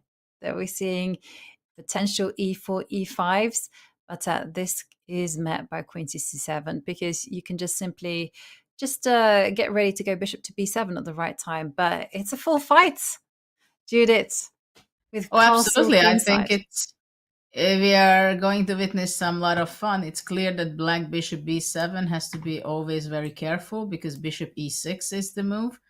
But I think you were referring to, and then white is gaining back several pawns with a great attack. So bishop b7, black has to be watching out in what form and in which moment she's able to to do something against this unpleasant queen on the long diagonal, because at some point e5 might show up. But after knight Goes up right d7, now. also bishop e6 can be a problem. e5 is on the board. And believe it or not, we're still in the realms of theory. Once upon a time I did dabble in this Sezin, but it wasn't for me. It was it was too much sharpness. But queen to g3, and the question remains, there's always bishop to e6 in the air. There's always like this whole sacrifice. And we're gonna see it right now. Yeah, completely putting pressure on Hou Yifan. Okay, it's given a double exclam, but we are still very much in the realms of opening theory. So everything has been played before, but will Hou Yifan be up for the challenge? Will she take that bishop? I feel like you have to on principle, but do you dare? Well, I think the problem is for Hou Yifan that she knows that it is something home preparation of Kateryna, and she's 2 minutes behind the clock, which is quite something in a 3-minute game, right?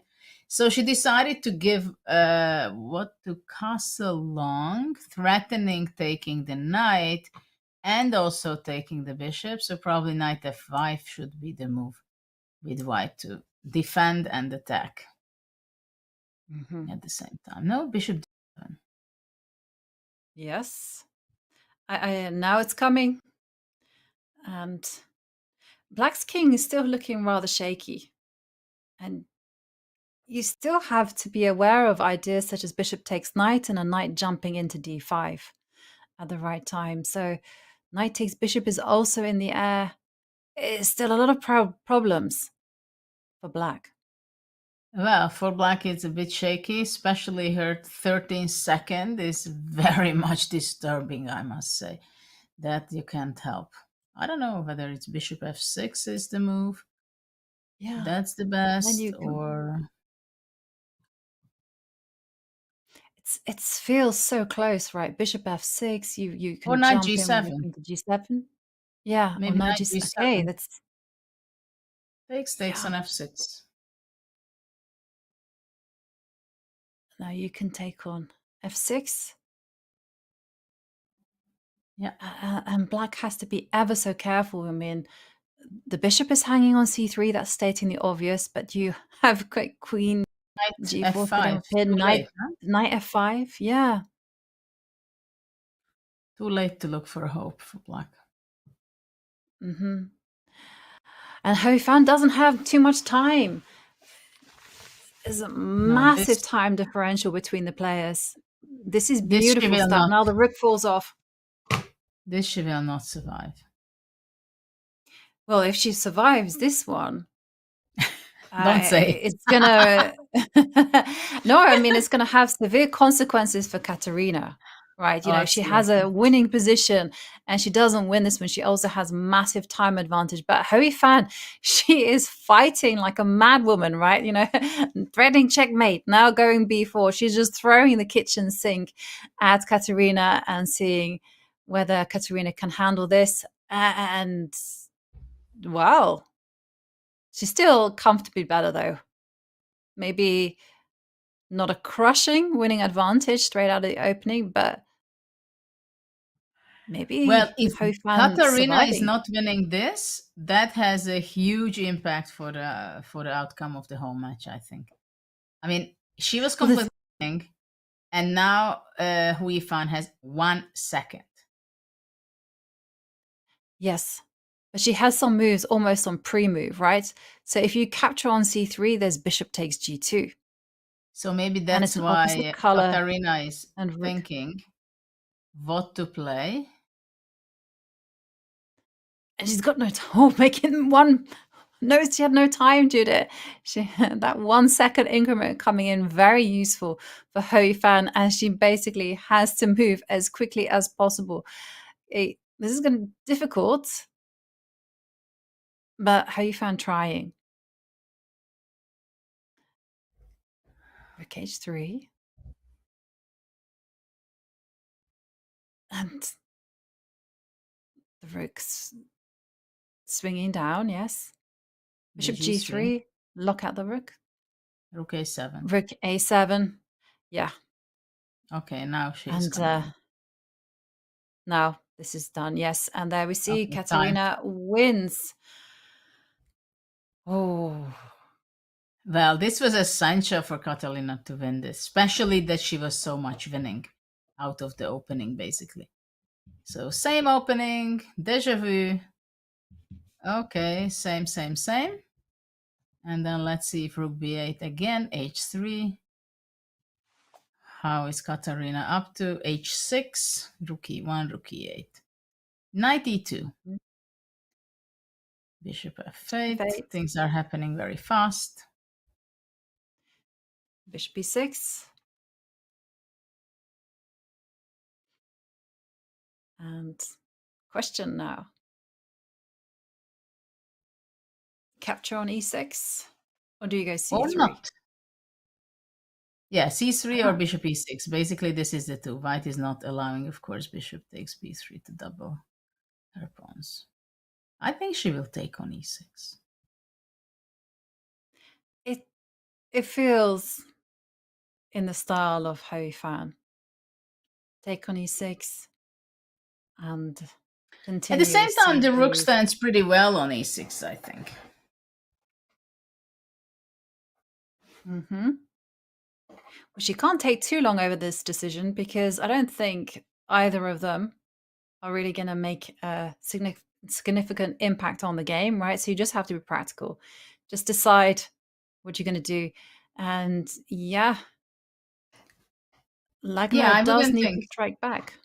I wouldn't think she was thinking for so long, I must say. d5. Well, she goes for the capture. Very energetic play by Kateryna. Well, it's decision time, right? How to put pressure with the white pieces? E takes d5. Do you go for this and then put pressure against e5? Or... Well, I think black should be happy here. I mean, I don't see why she should be complaining. Now question, should she play d4 or just keeping the tension? Queen d7, rook d8? Mm-hmm. Well, rook d8 makes a whole lot of sense. But the question is, how far can you go? I mean, actually, I'm tempted to go d4. I'm not going to lie. I like to grab space. You clarify the position. Rook to d8 is a little bit more murky, right? Because white is also going to put a rook on the d line. And then, again, decisions have to be made. Are you going to be capturing on e4 at the right time? Are you going to improve your bishop? Or are you going to go d4? I feel... But d4 is also risky because you're going to be forced to move your pawn from e5 to d4. And then when the bishop goes back, f4 can be very unpleasant. So it's a serious decision to make with black to go for d4. Yep, you can't take those pawn moves back. But then what is black's plan? Rook to d8, again, looks very normal. Well, also white at some point maybe threatens to play d4, having the rook on d1, black queen on d7. That is also the decisions to be considered. But there we see rook coming to d8.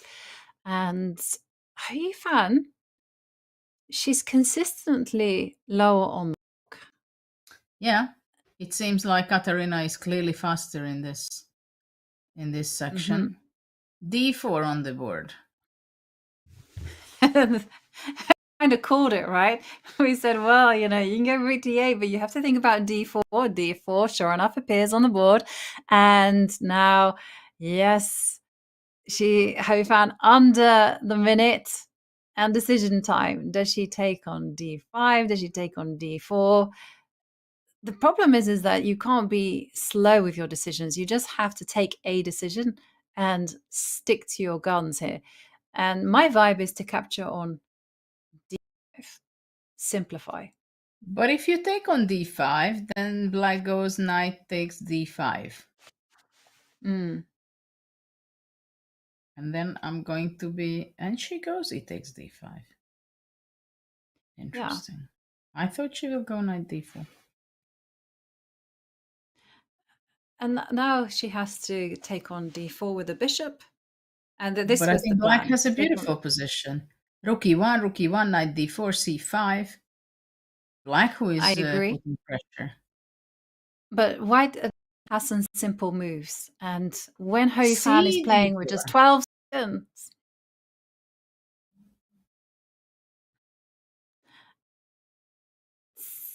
cd4, good practical move, I believe.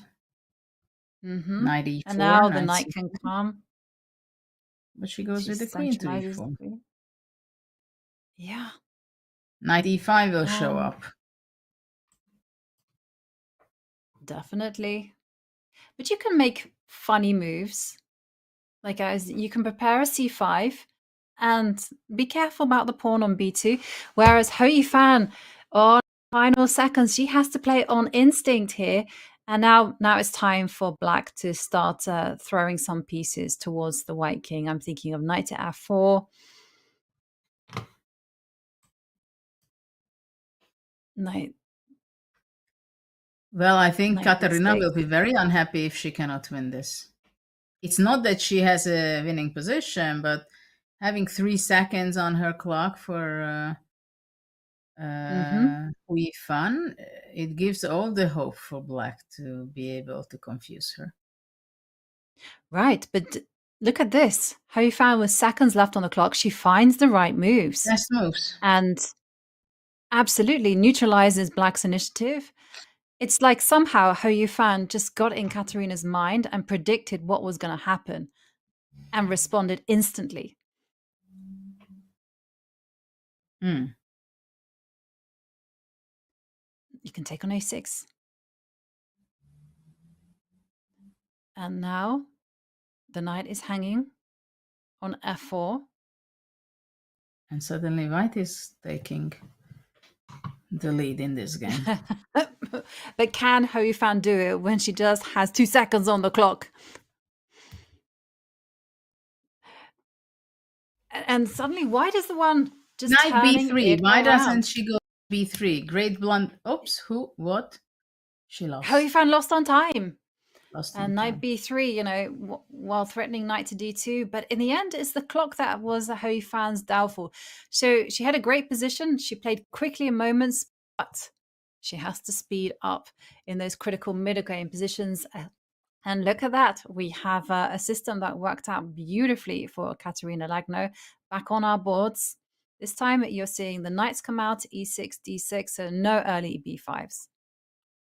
So Kateryna won her last 2 games, which is the first 2 games of the 3-minute portion. It seems like he was able to switch her mind and focus fully. Though she made some mistakes, she created such a beautiful position in the previous game for herself. She misplayed it after that because probably, I don't know, how is it to play it when your opponent has a second and 2 when you play online? Do you play online chess, Jovi? I do, but And how is rarely it? with increment. Ah, you go for the brutal way. Yes. Okay. I find it's very difficult to get a game when you offer increments. Everyone, you don't have too many takers. Lots of people just go, it's 1 minute or 3 minutes, nothing else. But in the meantime, it might have been a little bit scrappy. But Kateryna is really making a comeback. 1 point in it now, and we're seeing Hou Yifan. She's sped up, and she's putting the pressure on the white position. She's got a strong center there with d5 and e6 and some nice pressure, right? Castles.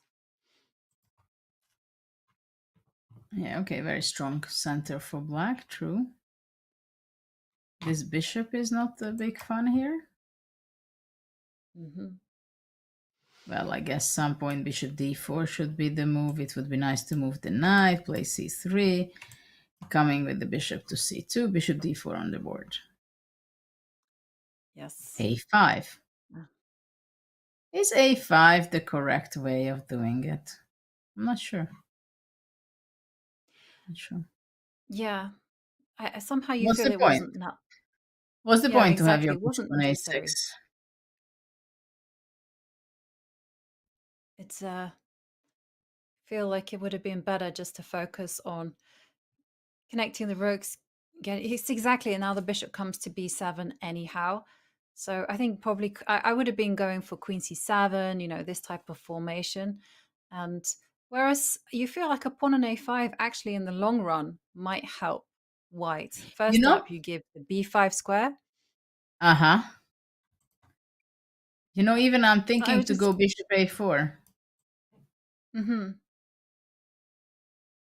and zigzag the bishop that way. I like it. Queen You c7, might I say go knight something. b5. Knight b5, c3, bishop c2. I'm coming there. Well, Bishop e5. doesn't appear. Maybe queen to d7. Set up some kind of bishop c6. Queen b6. And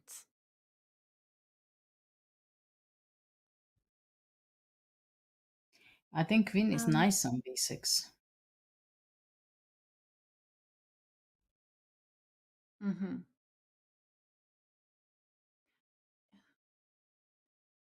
yeah, I somehow feel that black needs to start untangling, like get the rook out of f8. Okay, And then the knight knight back. just goes back. g6. Doesn't care about Somehow the I rook. suspect, but I suspect the Hou Yifan is a little bit mad with herself after that last game where she turned things around. She had no time on the clock, and it's painful, right? You were nurturing a 3-point advantage. Now it's only 2. So there's a kind of element of Hou Yifan just telling herself, "Come on, sharpen up." There was maybe opportunity for black to go d4 after g4. Okay, Yeah. queen d8. Well, actually now, by this point, it's not even important for the white bishop from b3 to go to the b1, h8, h7 diagonal. Maybe it will serve much better. Look at that, knight e4. Yes. Well, she's meaning business. Knight f6 is on the agenda. Now, the big question is, can Hou Yifan capture that knight? Can she get away with it? a4. Bishop a2. I don't know if d takes e4, simply. This is what I want. But Because like you maybe... feel like you get all the light squares.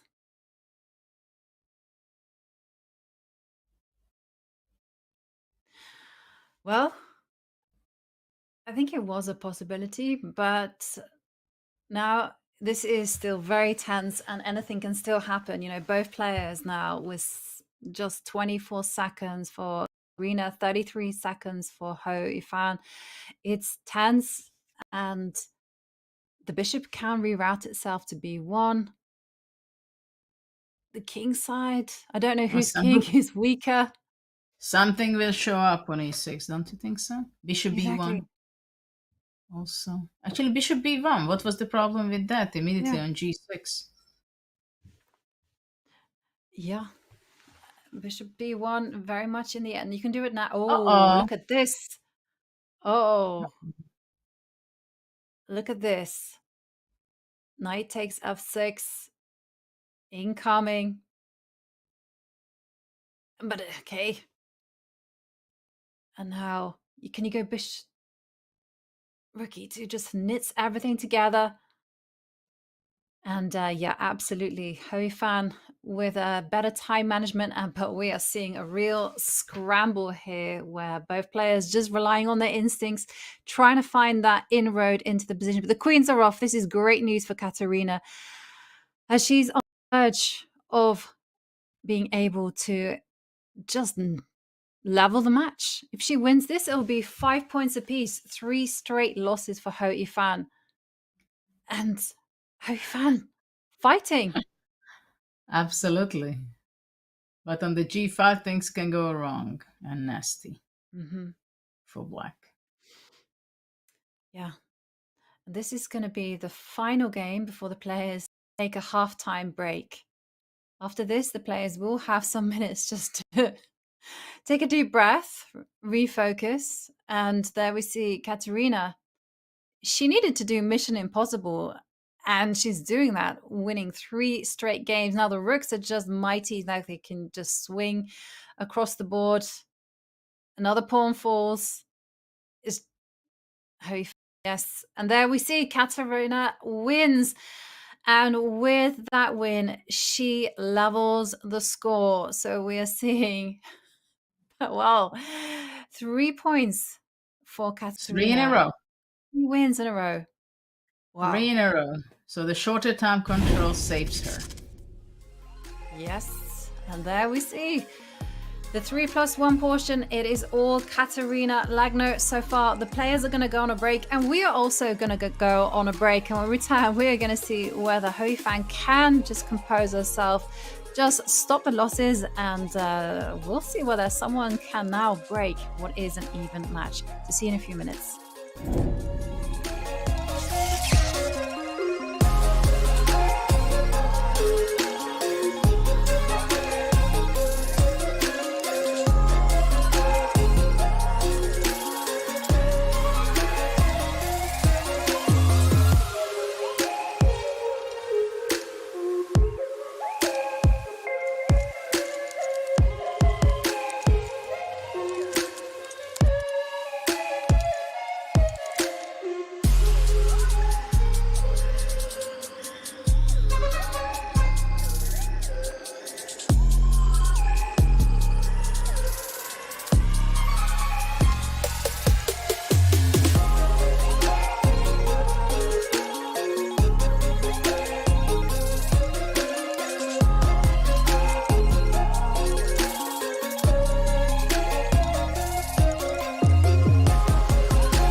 We are back with a 3+1 portion. It's the second half, and it's been a comeback from Kateryna Lagno. She was staring down at a 3-point deficit, and sure enough, she came into the 3+1 section. Well, she meant business, as she has now just completely leveled the match with those 3 wins in a row. And now the onus is all on Hou Yifan. Can she strike back? Will she be able to recover from these 3 losses? That is the question. Judith, what do you expect? Well, it's of course very difficult and painful to lose 3 in a row. Of course, it's by far not as simple as it seems at first. 3 in a row, wow. But with a lot of inaccuracies, mistakes, it's clear that Hou Yifan has to come back mentally, get stable in this match now. And well, we'll see how she's going to be able to do that, because she's a little bit slower, I think. And in 3 minutes, it matters sometimes quite a bit. It definitely matters, and the time control isn't going to get any longer. It's simply going to get shorter and shorter. And Hou Yifan, she needs to level up. And there we see Hou Yifan there on the screen. Can you read any Chinese, Judith? I'm kind of curious to No, read what's sorry. on her wall. Can't help you on that. It's a beautiful line. So it would be nice to know what to say. Maybe it's some inspirational message. Maybe it's just maybe it's her university, Signa. Who knows? But it is all between these two players. They battle it out for that golden spot in the final of the WSCC. Kateryna Lagno with the black pieces. And there we see Hou Yifan. She is sticking to that tried and tested formula, playing e4.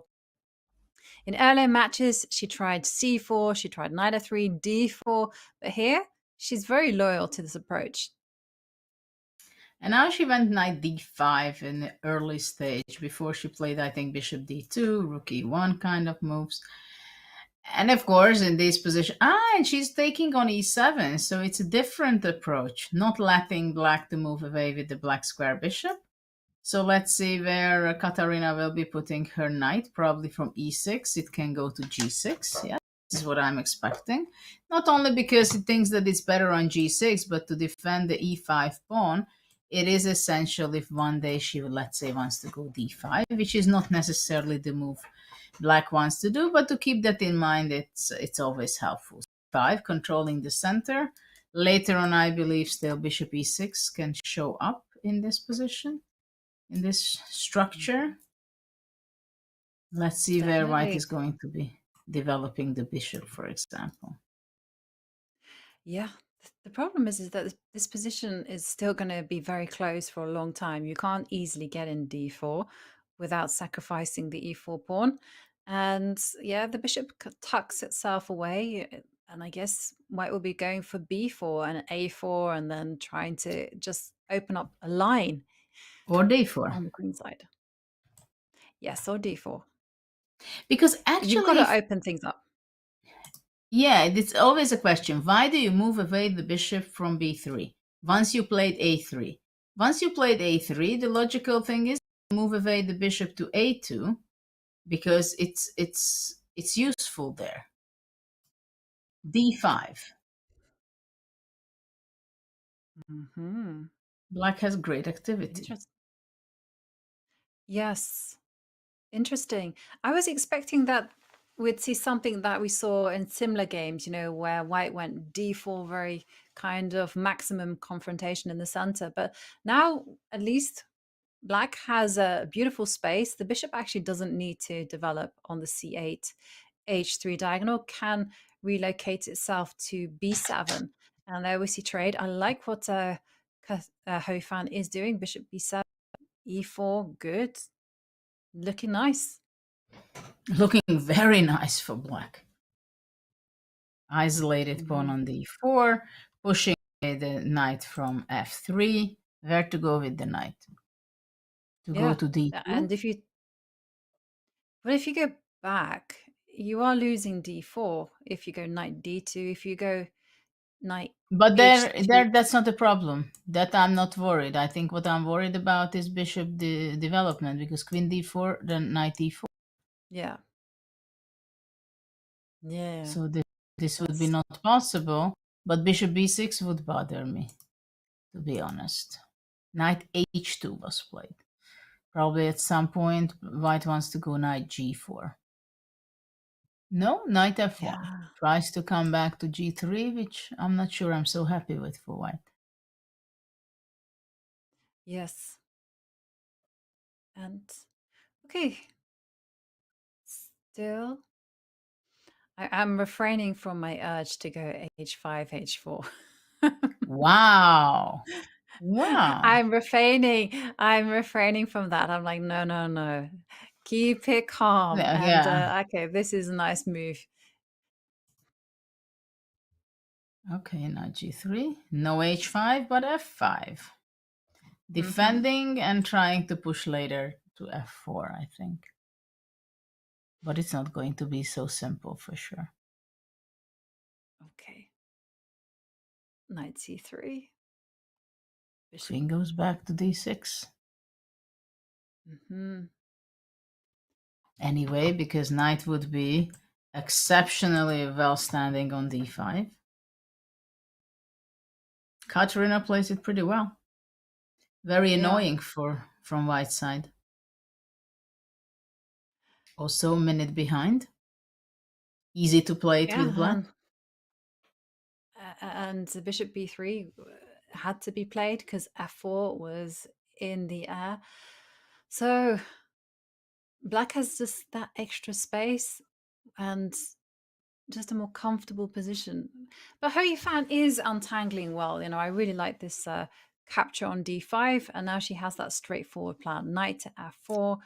You can't take on f4 because the bishop will kind of make its way to e5.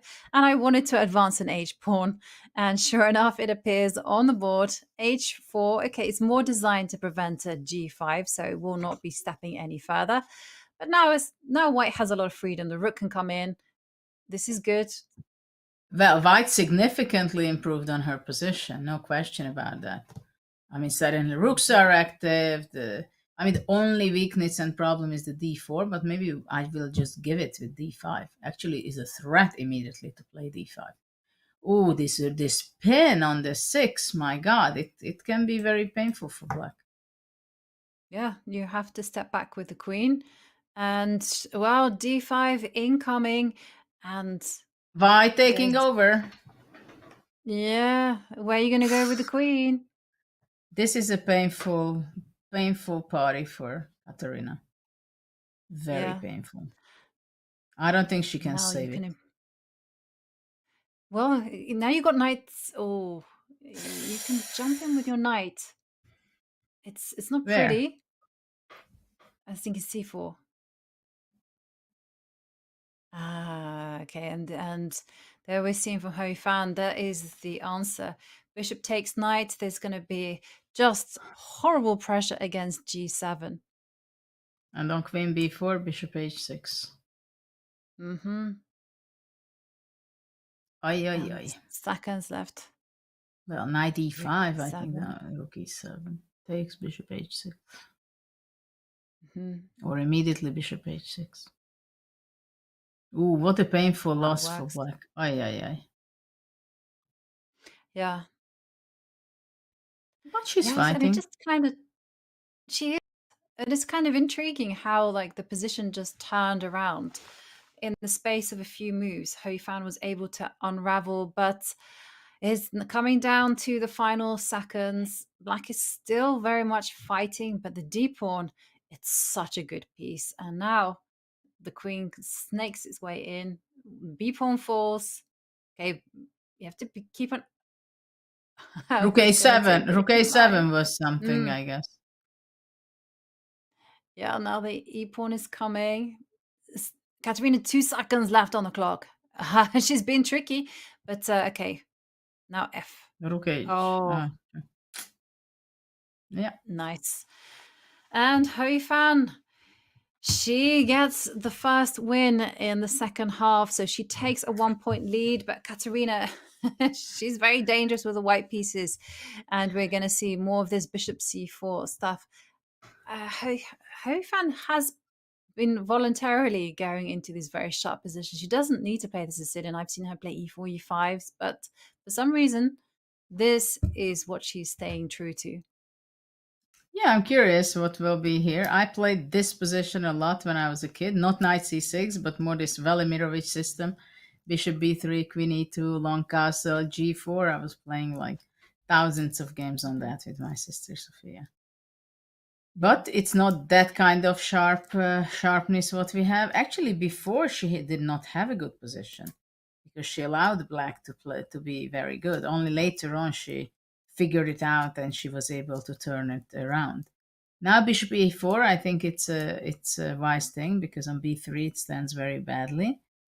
Okay, she's active. Mm-hmm. At the same time, black is ready to go c5 soon. Exactly.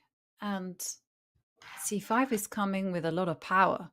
not only does it get rid of the weak bishop on d7, but at the same time controls a whole lot of central squares. And it just feels like I hate to say these words, like an improved version of a Caro-Kann.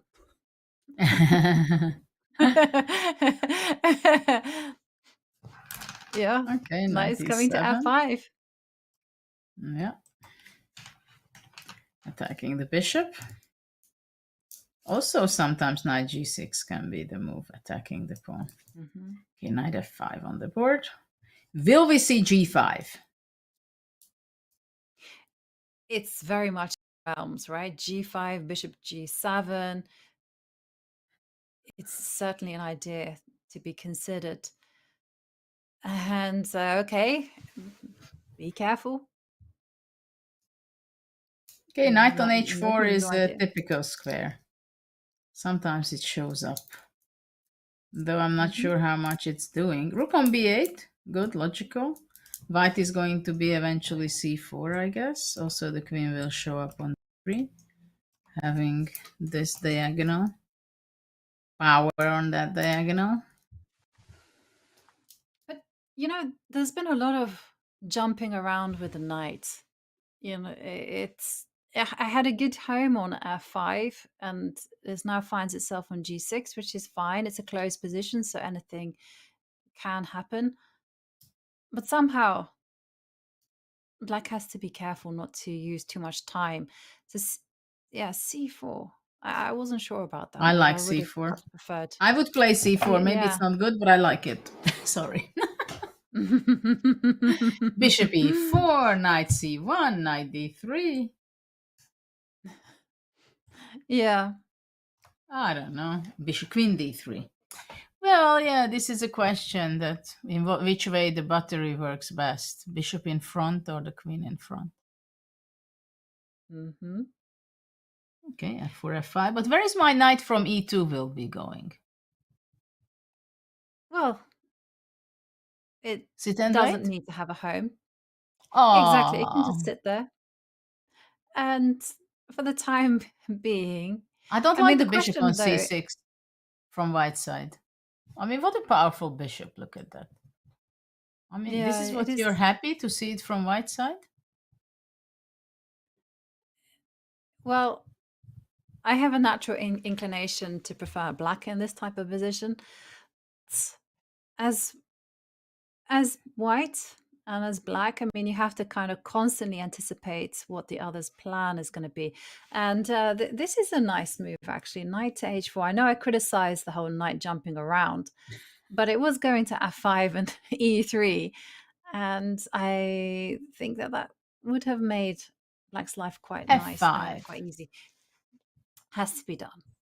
I mean, there's been a lot of waiting. And now it's now or never, right? Because otherwise g6 is coming.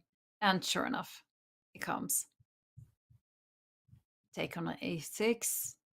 I wanted to go knight f4. Oh. I did not like it to go check first. I don't like this bishop on Now. e3. What is this bishop on e3 doing in my camp? In my territory? Exactly. Well, you're going to have more pieces of black. It's a jumping private in now that the queen territory. jumped in. Keep out. I agree. Keep out. And but I tell all my students that whenever when I was teaching, you should be possessive about your side of the board. And now black has this bishop on e3. It's a beautiful piece, and the black king is completely safe on e8. I like this move. Oh my god, I can't even see this with white. Mm-hmm. Oof. What an ugly position. Takes. I mean, the Now real the king will problem just is not slide only itself. that you have a bad position, but I just don't see a real counterplay with these bishops on the board. Yeah. It's like so They are sad. raking. And look, I'm almost seeing that you can go h5, h4, h3. Oh, that was a killer? Yeah, the knight comes back. Well, the queen is now coming in, but I'm just trying to think of ways for whites to generate some play. So you might as well, I agree with this, grab a pawn and see what happens, and who knows. But again, No, this I would not give up the bishop. That was so beautiful. I needed that beauty on the board. Mhm. But sometimes, when you only have 20 seconds left on the clock, it's just instinct and you just play to Yeah. recover material. True.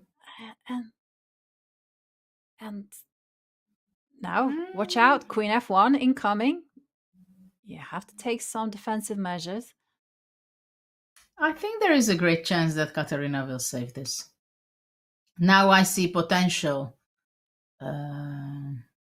saving opportunities for her. Well, she has to constantly mind the king, thanks to this bishop on e3. Queen a1, queen g1, And queen what? c1, And queen g1.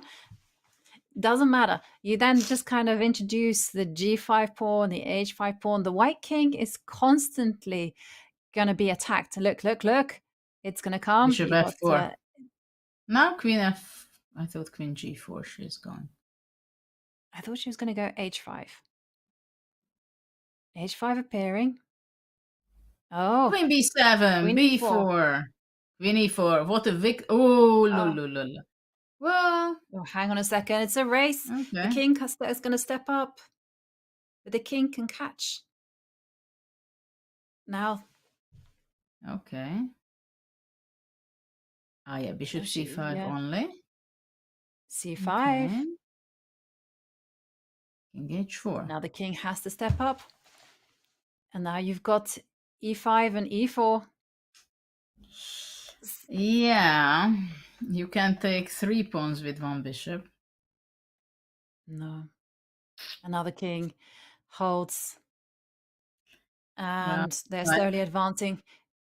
Hou Yifan 4 seconds, but it's just, she can even pre-move these pawn moves, throws in a check. And now, yes, the e-pawn is going to queen. And Hou Yifan wins again. Yeah. So The hold second on. half Now, has been. what's the score now? It's 7-5. 7 points. 7 to 5. 5-2. Okay. So now again, Hou Yifan is leading 2 points. Yeah. But we have seen that Kateryna, she's the queen of comebacks. She just needs to adjust to this. She's Hou enjoying Yifan. it. I don't think she's enjoying it to go down 3 points, then back, then again going down quite a bit, and then get back. But she's capable of doing that. You're right. Absolutely. And yeah, I mean, now Hou Yifan is changing things up quite a bit, right? We see her go e4, e5, but now it's a different system, bishop to e3. So this is what Kateryna must adjust to. Just the changing nature of the positions. And it always feels like, we saw this from Hou Yifan's match against Divya, that Hou Yifan was able to go, play technically, and then the next portion just shake things up by playing in a much more aggressive way. And d5, knight takes. Okay, this can be pretty good for white now. Yeah. This bishop will show up later on c2. The knight c5 square. e4. Yes. And yeah, if black isn't careful, there could be some queens coming over towards black's king. It's how to cement black's pieces together. So yeah, I like this idea, but it does encourage white to go bishop c2. But then knight g4, she wants to go. And then the e3 square can be a weakness for white. Yes. Okay. But So knight in that case, f4 you was have also to go- possible. Well, in that case, do you have to go h3 or yeah, this move rook e1 and just accept that there's going to be a changing of the position. Now, yeah, capturing with a knight, the case she's eyeballing the c5 square, but Kateryna doing some great stuff here. I mean, she's managed to untangle herself pretty well. Queen on d5 also looks pretty convincing. Nice in the center, controlling some important things. Like white is not able to go knight c5 because of this pawn is under attack. Knight h4, knight f5, very nice spot for the knight. If it can reach there with threat. But it seems like black is doing very fine. Yeah. And decision time. Trade of queens or keep. Is there any One. option for black? No, that's what I was working at. You can go queen to e6 and try to threaten queen e1, but okay, queens are off. I think it's a better choice to go exchange and come with the knight. Yeah, but this is the issue. White's knights are very tricky. I mean, also, you feel that it's much Oi, oi. easier for white to actually mobilize the forget about mobilizing the king is what I was going to say. There's an attack there on c7, which is going to force black to go on the defensive. And then this is the thing, the king can come in to the center so quickly, and white can now start using their pawn majority there on the left side. King f2. Maybe there was something more concrete. Pushing d5 first, but let's see. Well, still very much in the air. Yeah. Okay, knight e7 going to d5. But okay, the king can still start marching up the board. I'm thinking king e3, b3. King e3 check, but king e3 then check on d5. Where do you go? You go back? Yeah, no, I go to... Okay, now f6. Push the knight back. Where does it want to go? Yeah, this is not without its danger for black. Seems to be black is recovering very beautifully. Yeah. King is in the center. Yeah, but now be careful with where you put the king. The king has to take a step back. Okay, it can come forward that way, but it could not go to d6 on account of knight b7. But I don't know. I feel like this is a lot easier for white to play, Judith. And okay. Then now this knight e6. Knight f4. Yeah, knight f4 was strong. That was very strong, I think. Maybe winning. Now it's not winning yet because c6. Listen, okay. Still in the air. Knight f4. Knight f4 takes. King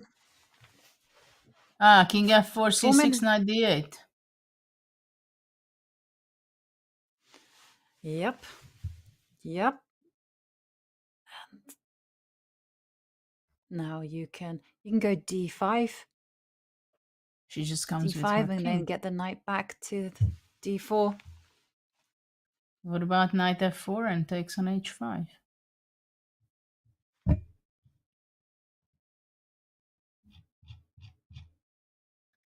Going to 30 seconds.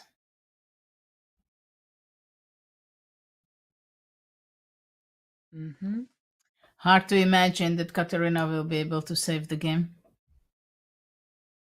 Yeah, and this could be the final game in 3+1 portion, as we only have 3 minutes and 44 seconds on the match clock.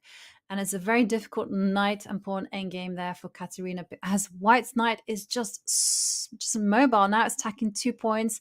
You can't save both of them. So, okay, where's the compensation? White's king coming in.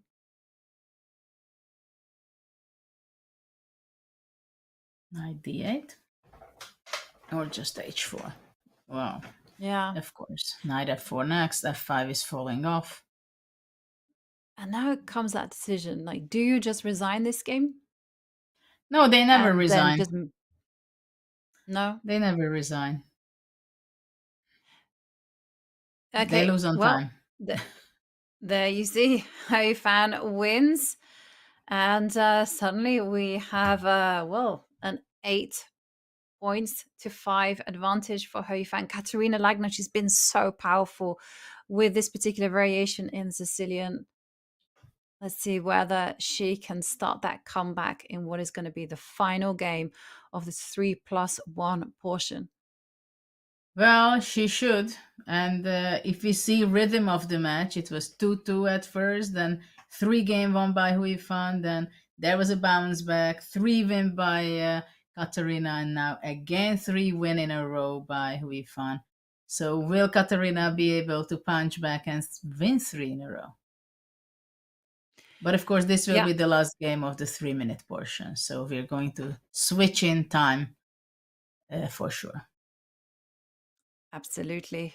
And it is still entirely within Kateryna's capabilities because the players this time will be playing 25 minutes of bullet chess.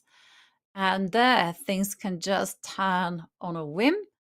And when you have no time to recover and the pace is so frantic, it's possible actually to go on a tilt where you just continue losing. So for Kateryna here, I think it's very important that she doesn't lose, that she just, holds her nerve, scores a point here, whether it's a draw, a win would be ideal, but then go into the bullet portion with a positive state of mind. Yes, absolutely. It would help a lot for Katarina not to lose, but probably a win would be much more giving her chances. If she would lose this, that would be a hard thing. Though in bullet you can win 5 games in a row in a flash, right? Yeah, In few absolutely. minutes. But Yeah. I mean, to win for her, that would give her a little self confidence Mhm. back, because losing 3 in a row, it's not funny. It's No. But you always feel with Hou Yifan, though, is that she just needs some time to warm up to this new portion. And then she gets going, and then she almost seems unstoppable. Like she did it in 3+1. She's leading by 3 points. And then, there was a big setback. Kateryna came back very powerfully. And Hou Yifan took a break and then just completely, like reset herself and said, hey, I need to play faster chess. I need to trust my instincts. And she did that. And now suddenly it's Hou Yifan that's just racing away.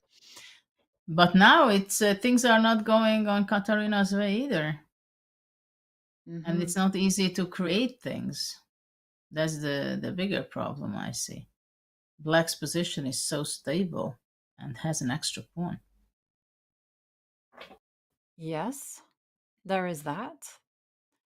But okay, there's some pluses, right? I can see that if white were to kind of reroute the bishop from d2 to d4, get the dark squares that way. This is just a little bit wishful thinking, but you take control of the e line, yeah, and then But I'm not sure maybe you there's will have the chances. time if black is just going queen b6, let's say, and goes rook e8, or queen c7, rook e8. Yeah. Well, you have, yeah, yes, you're right. But one always has to be an optimist when you're in a Yeah, of difficult course, you position. have to try to look for counter chances and make some trouble or pose problems for your opponent. The only thing is that black structure is so stable. Queen c8 is going for tricks, because I think she wants to go Mhm. f4 and then bishop g4 or bishop g5, eliminating the white square bishop. As an idea, it's good, but somehow for me it would have been more important to bring the rook and take the e Well, file. it does provoke a reaction. I mean, I was expecting white just to kind of meet the challenge head on, just double up the rooks, and even think about going rook to e7 at the right time. But the queen has relocated. Okay, this is just asking white to challenge it with an f3. I don't feel that. No, rook to e1. I didn't So she feel like brings the bishop to white could afford h5. that. Hmm. Very unpleasant. Nice idea. Yeah. Very disturbing. And Takes with the king, queen f5 next. and everything is safe. Okay, but this is a nice try. And it is Kateryna that is this time lower on time, quite significantly under 30 seconds, whereas Hou Yifan has 1 minute and 20 seconds, a very safe king. But for Kateryna, I guess if you're optimistic about this position, you look at the f4 pawn and think, maybe one day I will eat it. Yeah. I wouldn't like to be on the white side. This is what I can tell you. Okay. Well, at least the white maybe- was able to double. Bishop h4, pushing it away. And Rick comes down, but it is the queen is going to come into c2. Well, okay. And Bishop the takes c3 is f4 hanging. is in the air. And then, yeah. And then bishop to d4 is also coming.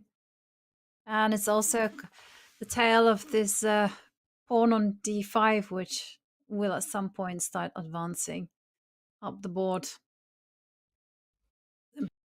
Black did not play rook e6, exchanging the rooks. I was expecting that. Yeah, but this is nice as well. You go h5, h4, the English school of chess, otherwise known as Alpha Zero, and you go bishop to d4. Game over. Mm-hmm. Queen b1 next. And there we see 9-5. Hou Yifan wins 9-5. Well, Kateryna Lagno knows exactly what she has to do as we now enter the bullet portion of the match. Judith, it was a convincing 3+1 portion in the end for Hou Yifan as she manages to string a whole load of victories. I mean, what do you think we're going to be seeing in that bullet section? Well, for Kateryna, it is suddenly became very difficult to play the match. I think 4 points is huge, but if you have to have 4 points behind, it's the best time, because I think in 1 minute time control, maybe things are going so fast that you can just in a fraction you can win some games. But I would definitely give more chance if I can win the all-in-all match. But I'm rooting for Kateryna to bounce back. Yeah, and bounce back exactly what Kateryna Lagno needs, because next up it is the ultimate test of endurance, the ultimate test of nerves, because we are going to be entering the bullet. But in the meantime, we're going to be taking a short break, and when we return, we're going to have fun and games. Stay tuned.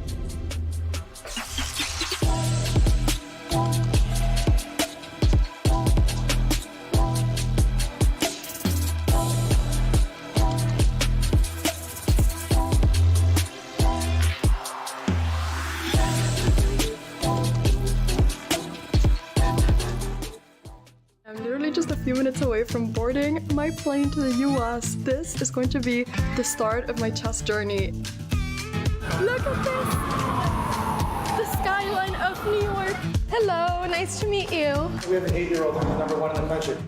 I lost both games to these 8 and 12-year-old kids. I'm gonna play against a prodigy kid. You're a comedian, right? Yeah. That's really cool. No one's perfect. Keep spreading the world and the knowledge. That's my take on this. Kateryna has one of the best chess centers in all of the US. I am playing against Dina Belinkaya. Honestly, this feels like a world championship match.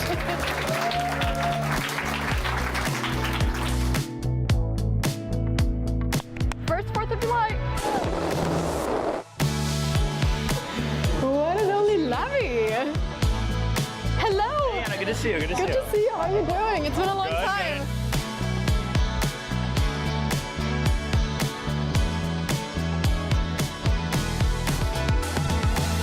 If you're a chess player, this is the place you have to go to.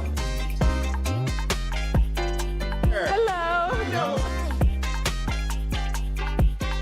Grandmaster Fabiano Caruana, one of the best chess players in the world. This is Jasser Sarawan. He is an absolute legend in the chess world. We are right now in Utah. I am right now standing just a few meters away from the headquarters of Chess.com. Good luck, everybody.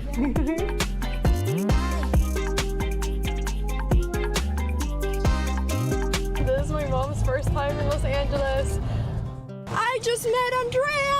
Hello, vlog! And Alex. And Alex. You completely just ruined my entire stream. Here's the beach, Mom. Oh, there's the beach. Oh, it's huge. We have brought a board and we're gonna play chess here at the Santa Monica Pier. This trip has been probably the best thing I've ever done in my life.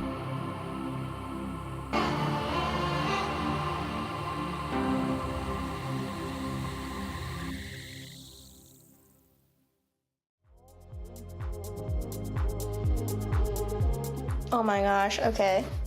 It's gotta be someone young and chronically online. I'm gonna say Alice. Love my girl, she's a baby. She's gotta have a fast reaction time though.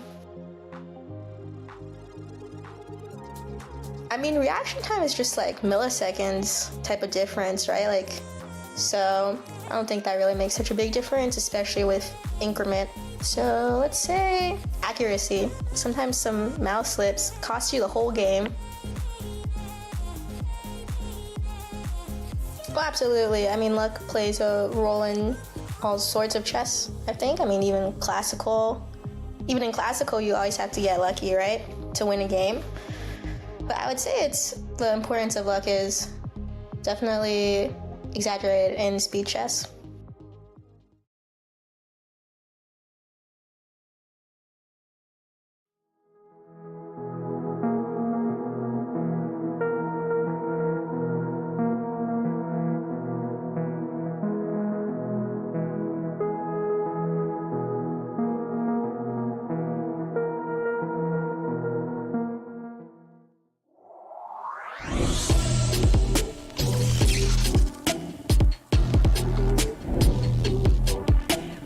Are back. It is the final portion of our first semi-final match between Hou Yifan and Kateryna Lagno, and everything, and I mean everything, is going to be decided now in bullets. Hou Yifan, well, she is nurturing a 4-point lead. That 3+1 portion, well, she meant business when it came to the second half, as she has notched up 4 wins in a row. Judith, bullets. What does it take to be a champion in this format? 100% focus. Don't stop.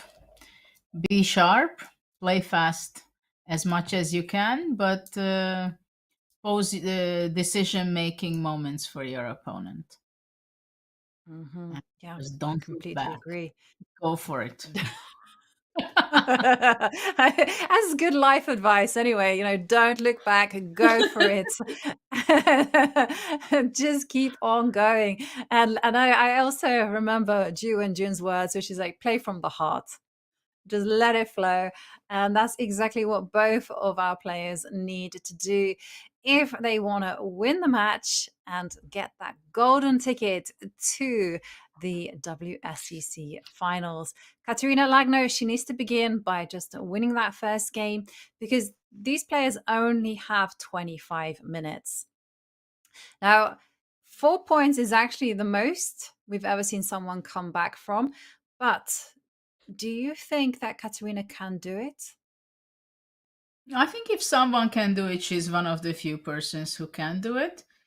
And she loves playing Blitz. She's successful in Blitz. She has so many great, fantastic results in Blitz format.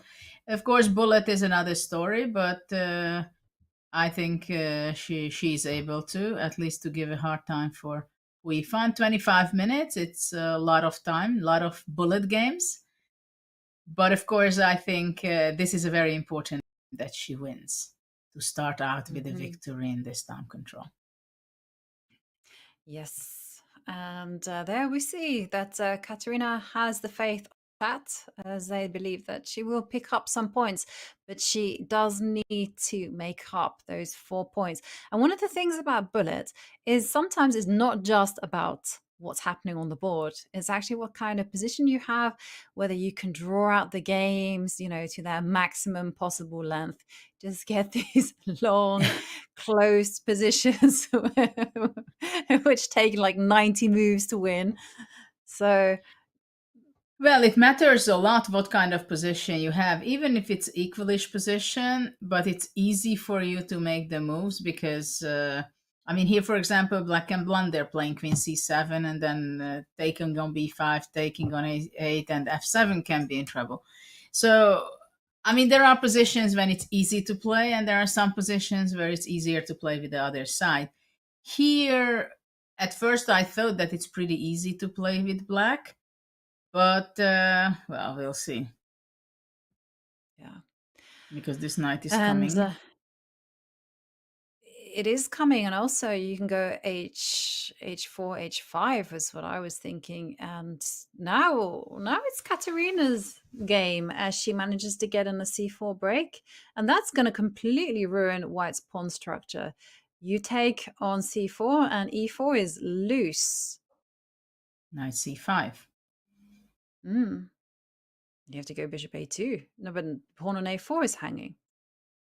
Yeah, but she has only 19 seconds. White has 22. Yeah. Okay, well, Kateryna really just chasing away the bishop. Definitely. And okay, bishop to b5. Okay, black is still very active. Nice control in the center. And knight g3. Knight g3. Yeah, she missed it. Well, she's going to Maybe get a with the second other chance. knight. With the other knight, it will work. It's still in the air. Okay, Hou Yifan spots it. Yeah, she was just intent on just chasing down that bishop. And now this is very nice for black. Well, it is very nice for black for a nice 10 moves already. The question is whether how is she going to be able to capture that pawn on b5?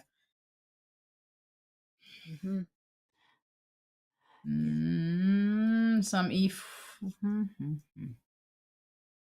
white is come. Ooh, c4. Look at that. Oy. And there we see some nice intermediate moves. Suddenly, the white knight is more out of the game. Black's knight is just in. Yeah, but this is just instinct. There's no rhyme and reason to this. It's just a question of who's going to be able to play faster. And okay, the white knight is capturing the pawn on a5. Exchanges to be had now. The question is, will Hou Yifan draw out this game for as long as possible? This is completely level, but she can still play this on for many more moves. f4. Now rook takes pawn. And white can hide the king. She can throw a check. Careful. Yes.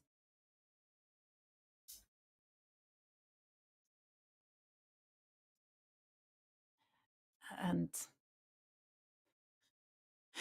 when this is the thing, okay, there we're seeing, okay, the rooks got traded off, but this was a long game. Actually, it's burnt a lot of time on the clock, nearly 5 minutes. And Kateryna still has to make up those 4 points. Well, this was a missed opportunity by Kateryna in many ways. It's one thing that she could win an exchange, but also for a long time she had very much a superb position. Okay, next game. But if the games will be so long, then if she's going to lose this, for example, maybe even then she's not able mathematically to bounce back. Well, No, if it's Exactly. 5 minutes,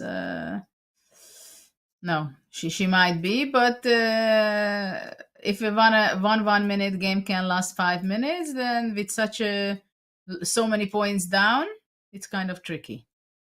No, we've seen that in practice. Like 4 games is the most that anyone has managed to bounce back from 15 minutes.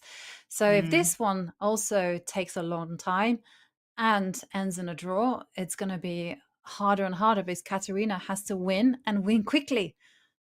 Yeah. Okay, now she's doing not bad. She's doing everything good here. Yes, and knight d3, pushing back the bishop from c5. Yeah. Bishop Well, c2. she's got ideas of queen g4. Queen g4.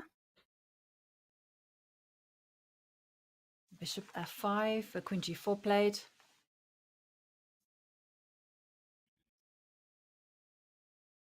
Yeah. And still,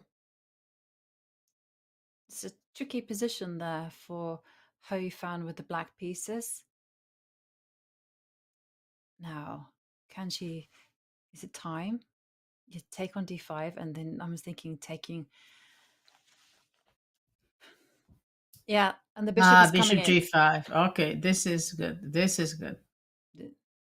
Okay, so Kateryna is winning this one. Take on d7. Rook d1. So a4 was a surprising move for me. Yeah. But okay, she must be Sometimes fast. it's just about, yeah, Oops, exactly. what's It's more that? important to be fast. And now you can, now you can, What's going what on? is happening? And great move there from, there's ideas of knight takes knight followed by queen takes f2, Judith. Yeah, Queen yeah. takes f2 is in there. So yeah, this is why rook f4 had to be played. And Hou Yifan, she is surviving. The rook is going to swing to f5. She's still, there's queen takes f2 ideas. So, okay, that was eliminated with queen takes h3. The white king is safe. Yeah, yeah, no, yeah, it's yeah, not. yeah, Rook yeah. f2. Oy, What a it's just gone blunder. wrong. Takes bishop. Yeah. And now. No, this is a big mistake not to win this one. And now it is 16 minutes and 40 seconds left on the match clock, and Hou Yifan is leading by 5 points. Everything now is focusing on this game. It leads up to this, because if Kateryna can make her comeback, and if she's able to do it very, very quickly, then she's within. She still has a chance of equalizing this match and taking it to tie break. But it all depends on this one.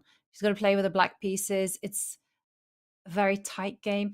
But do you think it's a mistake to kind of stick to this e4, e5 plans? You know, the games are a lot more tense.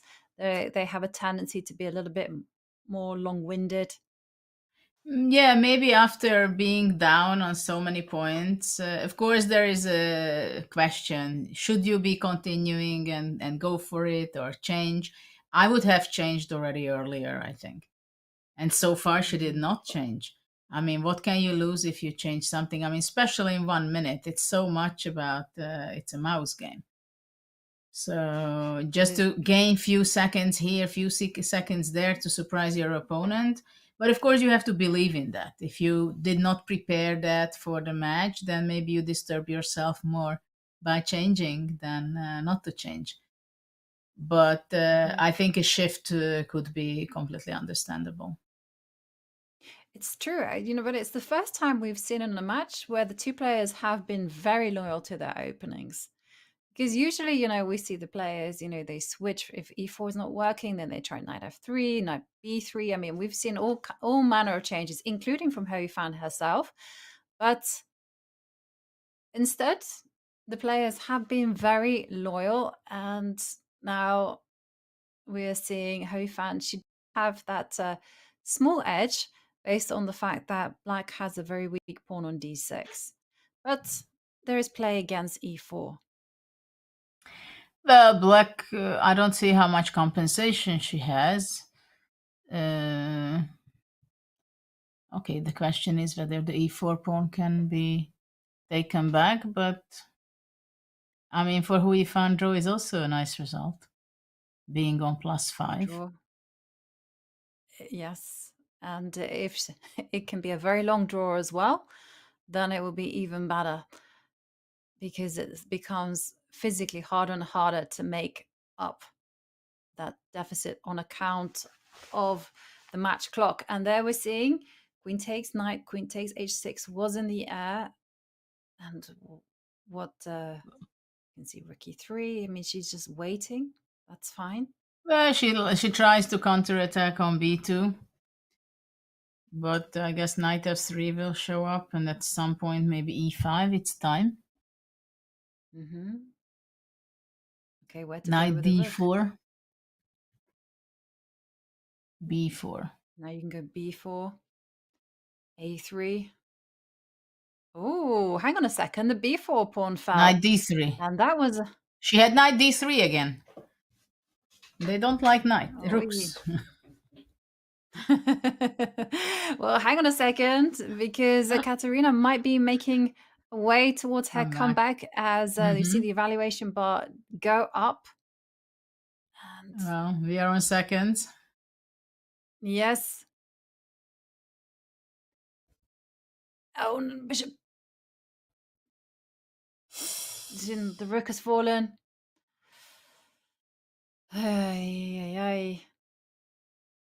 And now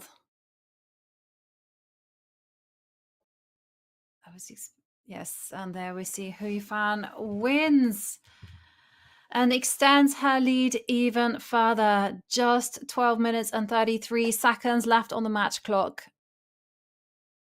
It's too much. Very strange choice to play simplifying the game. Yeah. Well, Hou Yifan definitely feeling very, very comfortable. All she has to do is just keep control, play slowly, and the match win is within her grasp. She can see the final is there on the horizon, and that's the only thing I think where she can go wrong, right? Because when you start to think about the extreme future, you're like, okay, I just 11 minutes and 50 seconds left on the match clock. I'm so close. I'm going to be there in the final. I can taste that victory. That's the but moment. I'm not sure. Where... I'm not sure at all. I mean, there is no even mathematical chance by now, I think. Yes. I mean, maybe. Well, I mean, it's 11 minutes to go, and she's -6. Yeah. Well, Kateryna has to play as quickly as possible, right? She just has to make the moves almost on pre-move, just to kind of keep the match clock down, not to burn up too much time there. And she has a nice position. Queen d4. And queen a2. Yes, there is that. I mean, yeah. I was focusing on the d6 pawn, but yeah, there is that. Yeah, that would be way too simplifying. And no, yeah, it's just very solid. On a4 is hanging now. And it falls. You can't take on b7, so you take on d6. But black's position is very solid. Yeah, attack. Queen b5 is gaining the pawn. Well, you can go queen d2. Not really ideal in a must-win situation, right? No. Well, queen takes b2. You never give checkmate. Interesting that she didn't take. Yeah. She doesn't need to take. Okay, rook d7. Rook check, rook e2. Okay, rook a1 is a little bit tricky. Yeah, rook c2.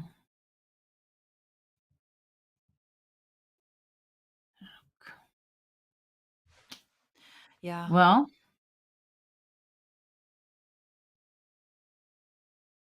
Not much of a hope.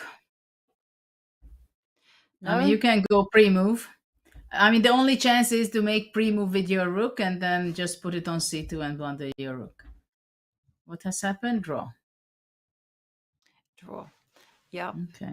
Well, one thing that is important for Kateryna now, I think that the match situation is beyond hope. And so there we D4. finally see a switch up from Hou Yifan. Yeah. But what is important is for Kateryna to start just notching up some points so that she can get more in prize money, because the prize money distribution is distributed according to the points that you win. So she has that as an incentive. Well, by now that's the main thing she can think of. Otherwise, only miracle works on her side. Mhm. Okay, Mhm. interesting that finally Hou Yifan changed the course of the openings. Queen b6. Maybe it was getting a bit boring. Did you ever get that question? When you were loyal? Because I always get that. They ask me, do you never get bored playing the same opening again and again and again? And I'm like, well, it's a different position. Well, towards to my final years of my career as a competitor, I had sometimes. And I had to go more and more deeper in understanding my own openings to come up with some new creative idea. Oh, queen takes F2, f2. mate. Okay. Unexpected. Yes. Well, there we Okay, see the bounce reaction back. from Kat. Exactly. Well, she'll need more games like that if she wants to tie the match. But it's okay. It's incredibly unlikely that will happen. But it's a start. Well, it's a refreshing moment to win a game. Not exactly that way with a huge blunder, but anyway, at this point, when you lose 6 in a row or almost with one draw, then it's good to win anyway. Any form of win is a great win. 6. Yeah, exactly. Exactly. That's one of the things that I think the more you play chess, the more you don't appreciate the wins. Like, you beat someone lower rated, you kind of think it's expected. But that's the wrong mentality, because you often have to appreciate those small moments. Even if you were lucky, even if it was like the scrappiest win on the planet, I still think you should appreciate the achievement that you did. Yeah, of course. But it's a human thing, right? That how much we appreciate good things. Usually we take it for granted. If something good happens, if something bad, we call it unfair. And actually, we have to have some bad moments in order to appreciate the good ones. Yes. And talking about good moments, for Hou Yifan, I mean, how would you summarize the way that she's been playing? Because for me, I found it really inspirational the way she lost 3 games in a row. There was a break and she came back. And since then, the match has been one-way traffic. But I think she was a player all the time, even in classical games when she could also lose a few games and come back. But I think the break points that they had, those few minutes, it's clearly turned the wind, right? On both sides. So when somebody had the streak, they had a break, it turned to the other side. Again, there was a break. Again, it was a shift in results, and then somehow. But I think Hou Yifan was somehow quite stable. I mean, she was not as this stable as against Divya. Against Divya, she had some very bad moments. It was more of a mess what was going on the board. At the same time, Divya also played differently. Like, I think Kateryna played very safely this match, and maybe it would have been better. Also, the match against Divya might have been a real wake-up call for Hou Yifan, because sometimes you need those scary moments to kind of establish your motivation and whether you really want to be winning this and how much you want it. And Hou Yifan against Divya had to win on demand, twice. Yeah. Yeah. Yeah, but it happens with the classical experienced old player. In this moment I call old player Hou Yifan, because she has that experience. Oops. Phone is gone. Yes, and whilst So we're talking, when you're an experienced player, even if you're not a professional anymore, you do other things. It happens. You can see when I play sometimes, or I played Karpov, it was very difficult that he was not that lion anymore. He was before, but when he had to show still there were sometimes he could still pull the magic and show it that he is Karpov still. And this was the match with Divya. Clearly, that she was on the edge, was very close to win, but it's not her time yet to win against Hou Yifan. It's the next chapter.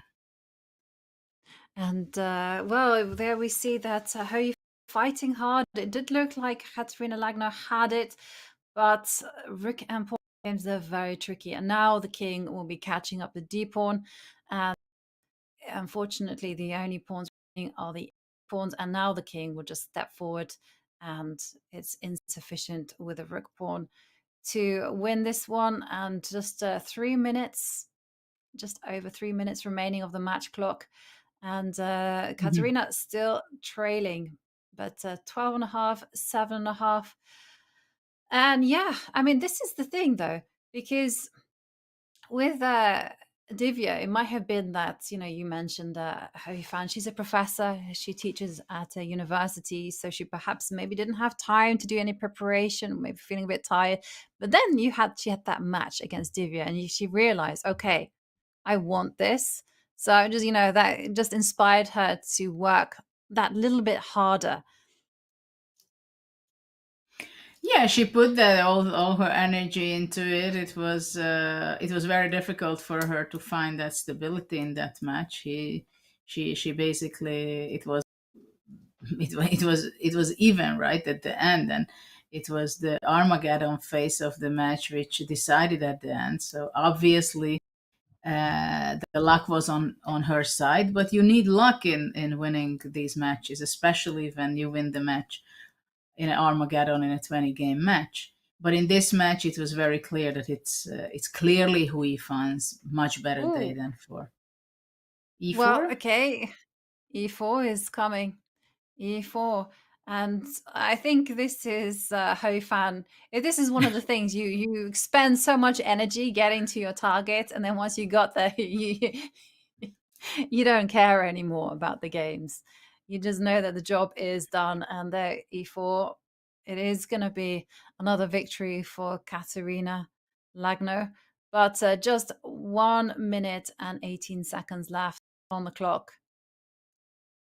Knight's on prise, the rook is on prise. Okay. Now she's just a piece up. Well, it's a clear piece, yeah. And now rook. Yeah. Oh no. Exchange them. Yeah, I mean, there are some positions where you have a piece down and you can still say game. This is not one of those. No. This is not, but Hou Yifan doesn't need to do this one. But she just has to, if she keeps on playing for 40 seconds, then this will be the final game of the match. And she might as well. And definitely, she's really put on a powerhouse of a performance. It felt like she came with the right openings, she came with the right match strategy. And once she was able to handle that switch in time control, everything just went her way. Yeah, but okay, she was also stable in the 5 minute. She showed her stability there. That was kind of clear. F5. Now it is time as the match timer ticks down to 0. Was the final game of the match. Kateryna Lagno wins, but it is Hou Yifan that wins the match. Well, it was, in the end, all about Hou Yifan. Yeah, it was a deservable win for Hou Yifan. Very clearly. This match today, in these last few hours, she was the one who was playing better. Yeah, and there you can see 12.5 points to 8.5 points. It was that 3+1 portion where they had a break and then she came back and she just switched things out, played quicker on the clock, and then just managed to get win after win after win. And Kateryna Lagno, she could not bounce back. And that means that Hou Yifan is our first finalist. And the big question is, who is she going to meet in the final? Because tomorrow it is our second semi-final. Wenjun against Polina Shivalova. Oh, that is going to be happening tomorrow. Judith, what do you think we can expect?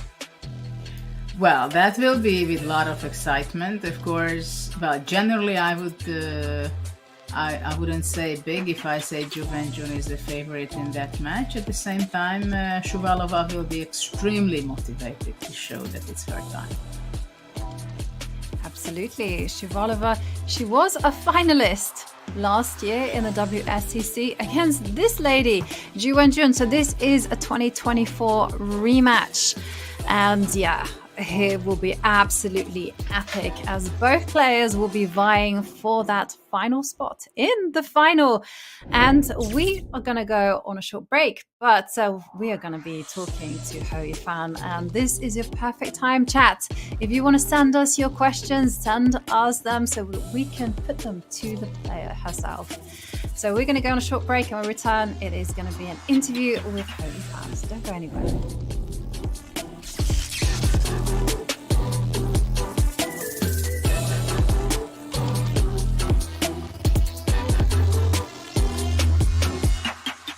Hi, I'm International Master Ivanka Hauske, and welcome to my first course for Chessable, starting out the Caro-Kann. Light square strategy is what I like to call it. You put your pawns on light squares, you develop your pieces, and then when the time is right, you break out in the center. What I need you to do is get in the focus of quick development.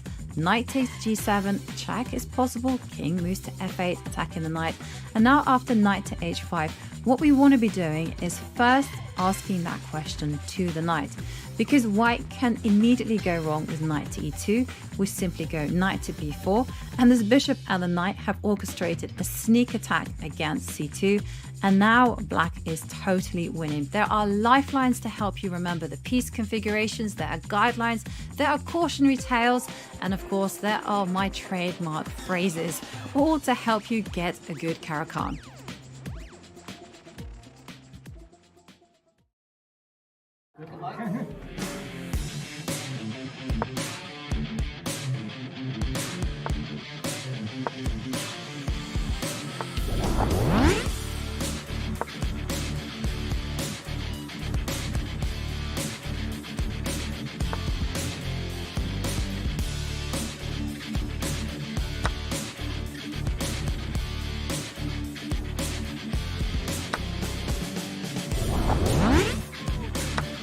It's only a pawn.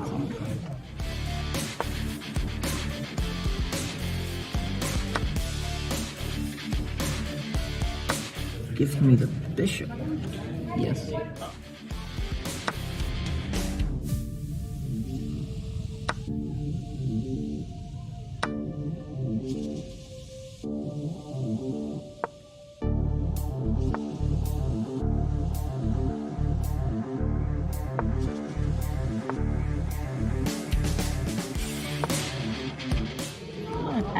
Tactics. No, it's on F1. Oh yes. Check. No. That's on G2. Yeah.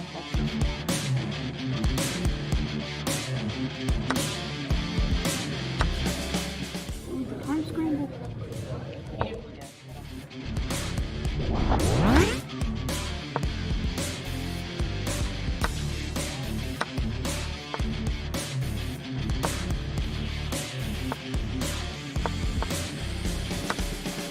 Someone find the queen so I can promote it.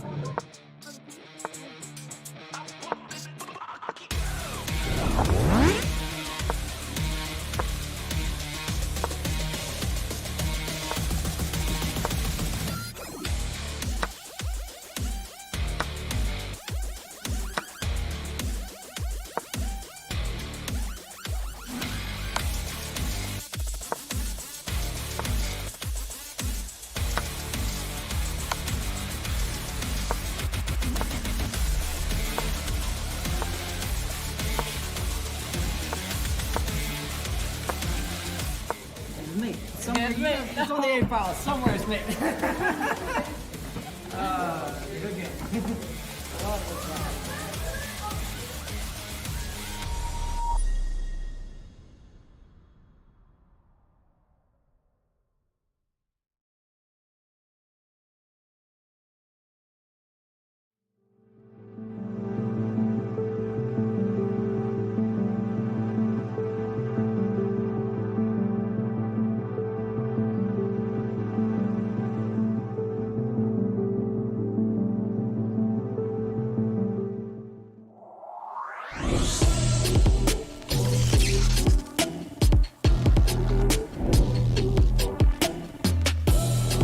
We are back, and it was an incredibly exciting day, a thrilling match.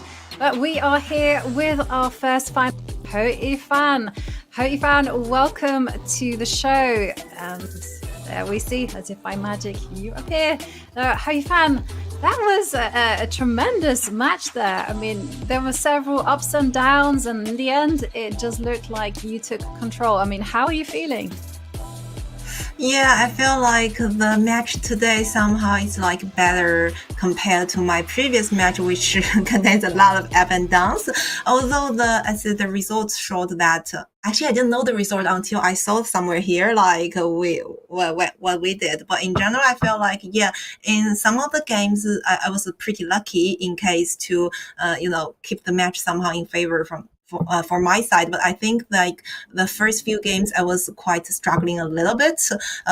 One thing is about the time management, and the other thing is also like the opening wise. I still remember clearly like one of the games when she had very good preparation in this bishop c4, then some e5, some sacrifice. Yeah, I thought that should be some theory, but I just forgot and then play within seconds. So I thought like she had a pretty good start, and the critical moments maybe the second half of the 5+1, which I managed to win a couple of games, and that gives the player better mindset when you're playing a kind of match.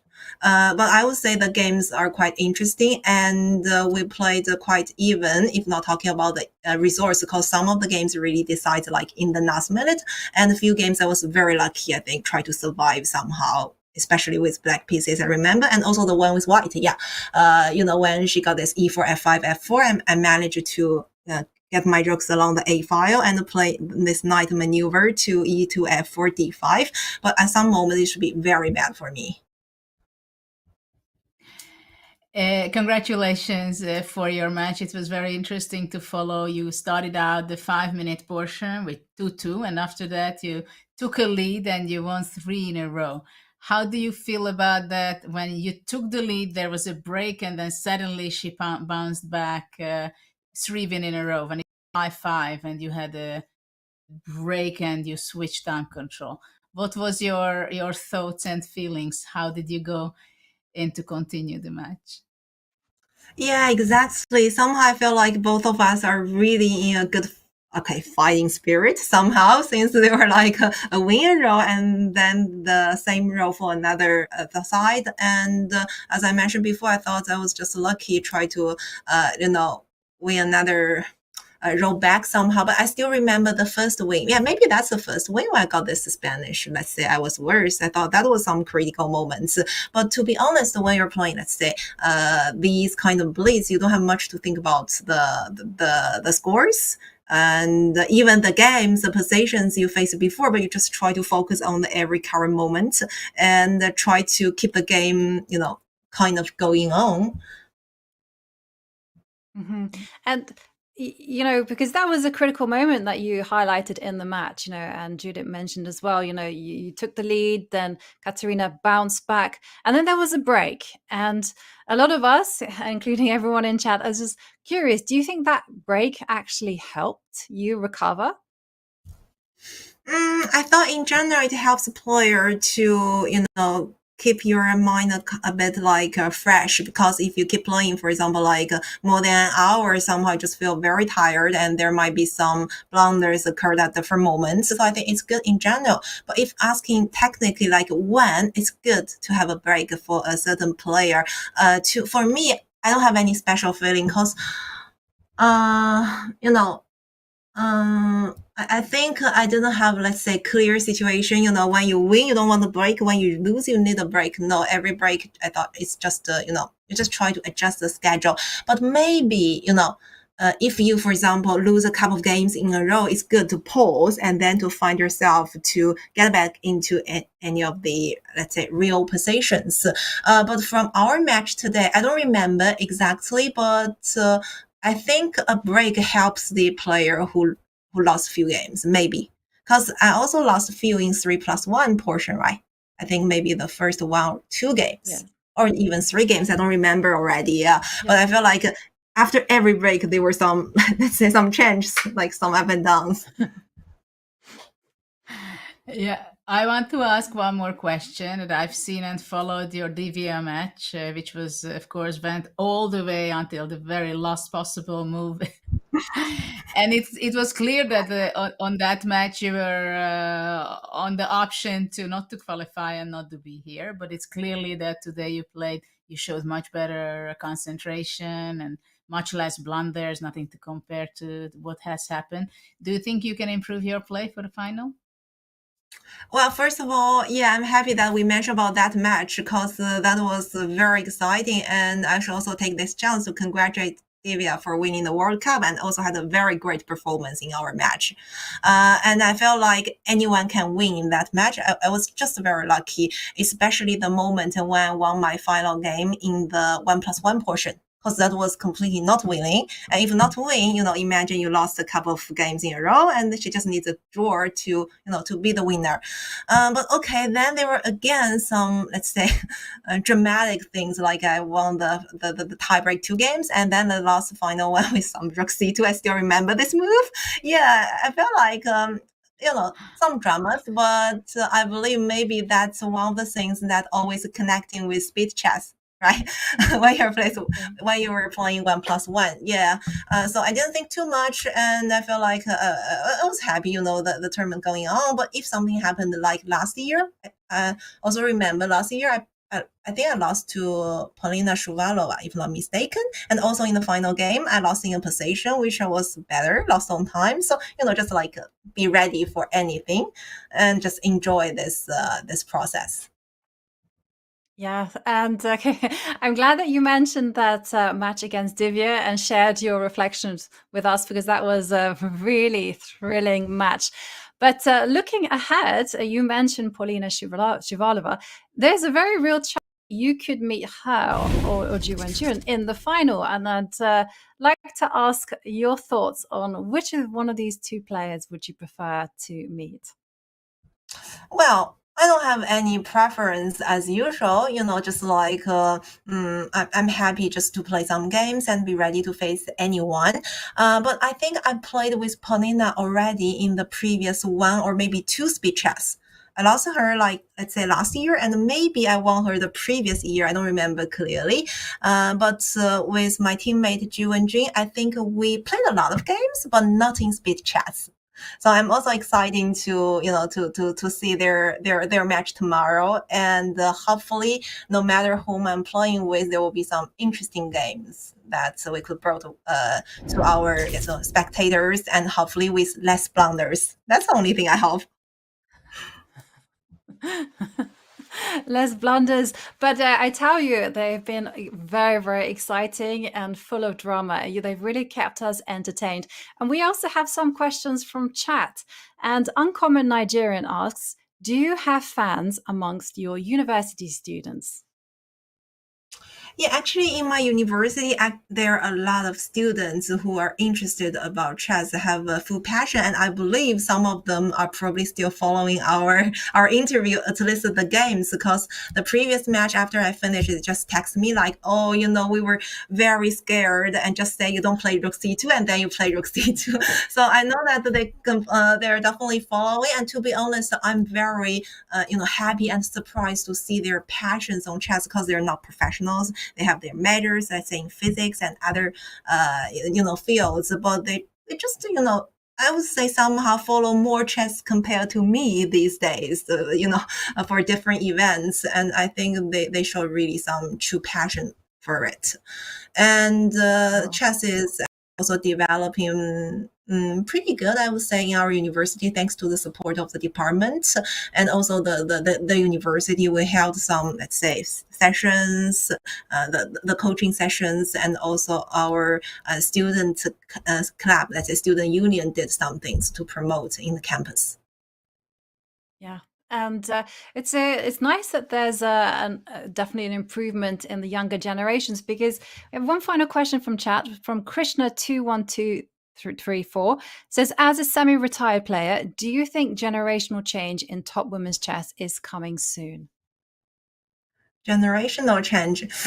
Well, thanks to his first sentence, that gives me some room not to very accurately answer this question up to date. Because absolutely, I'm following the tournaments, how's going on, let's say time to time, but not like previously, game by game, and play a lot with the top players. So I would say my comments wouldn't be, let's say, really, really up to date. And without all these observations, I cannot confidently say what should be the generation now. But as always, I'm very happy to see that there are more and more young girls occur, let's say, in chess. Let's say, not only Divya, but I think she's a very good example. But there are also a lot from, let's say, India, China, US, and also Europe. I play some of them I remember in London, and also Kazakhstan. Yeah, there are a lot. And I'm very happy to see this. And hopefully our performance, let's say, from Judith and to my generation, could encourage girls just to trust on themselves and do not be influenced by those, by those, sorry, I forgot this word. Just like, to show your best performance and not worry about anything. And I believe that at some moment there should be this change sooner or later. Maybe now, you never know. But in the meantime, I'm also very glad to see that there are a lot of experienced players who still keep their interest on chess, still playing professionally. I thought that's also like a very good example for the young generation.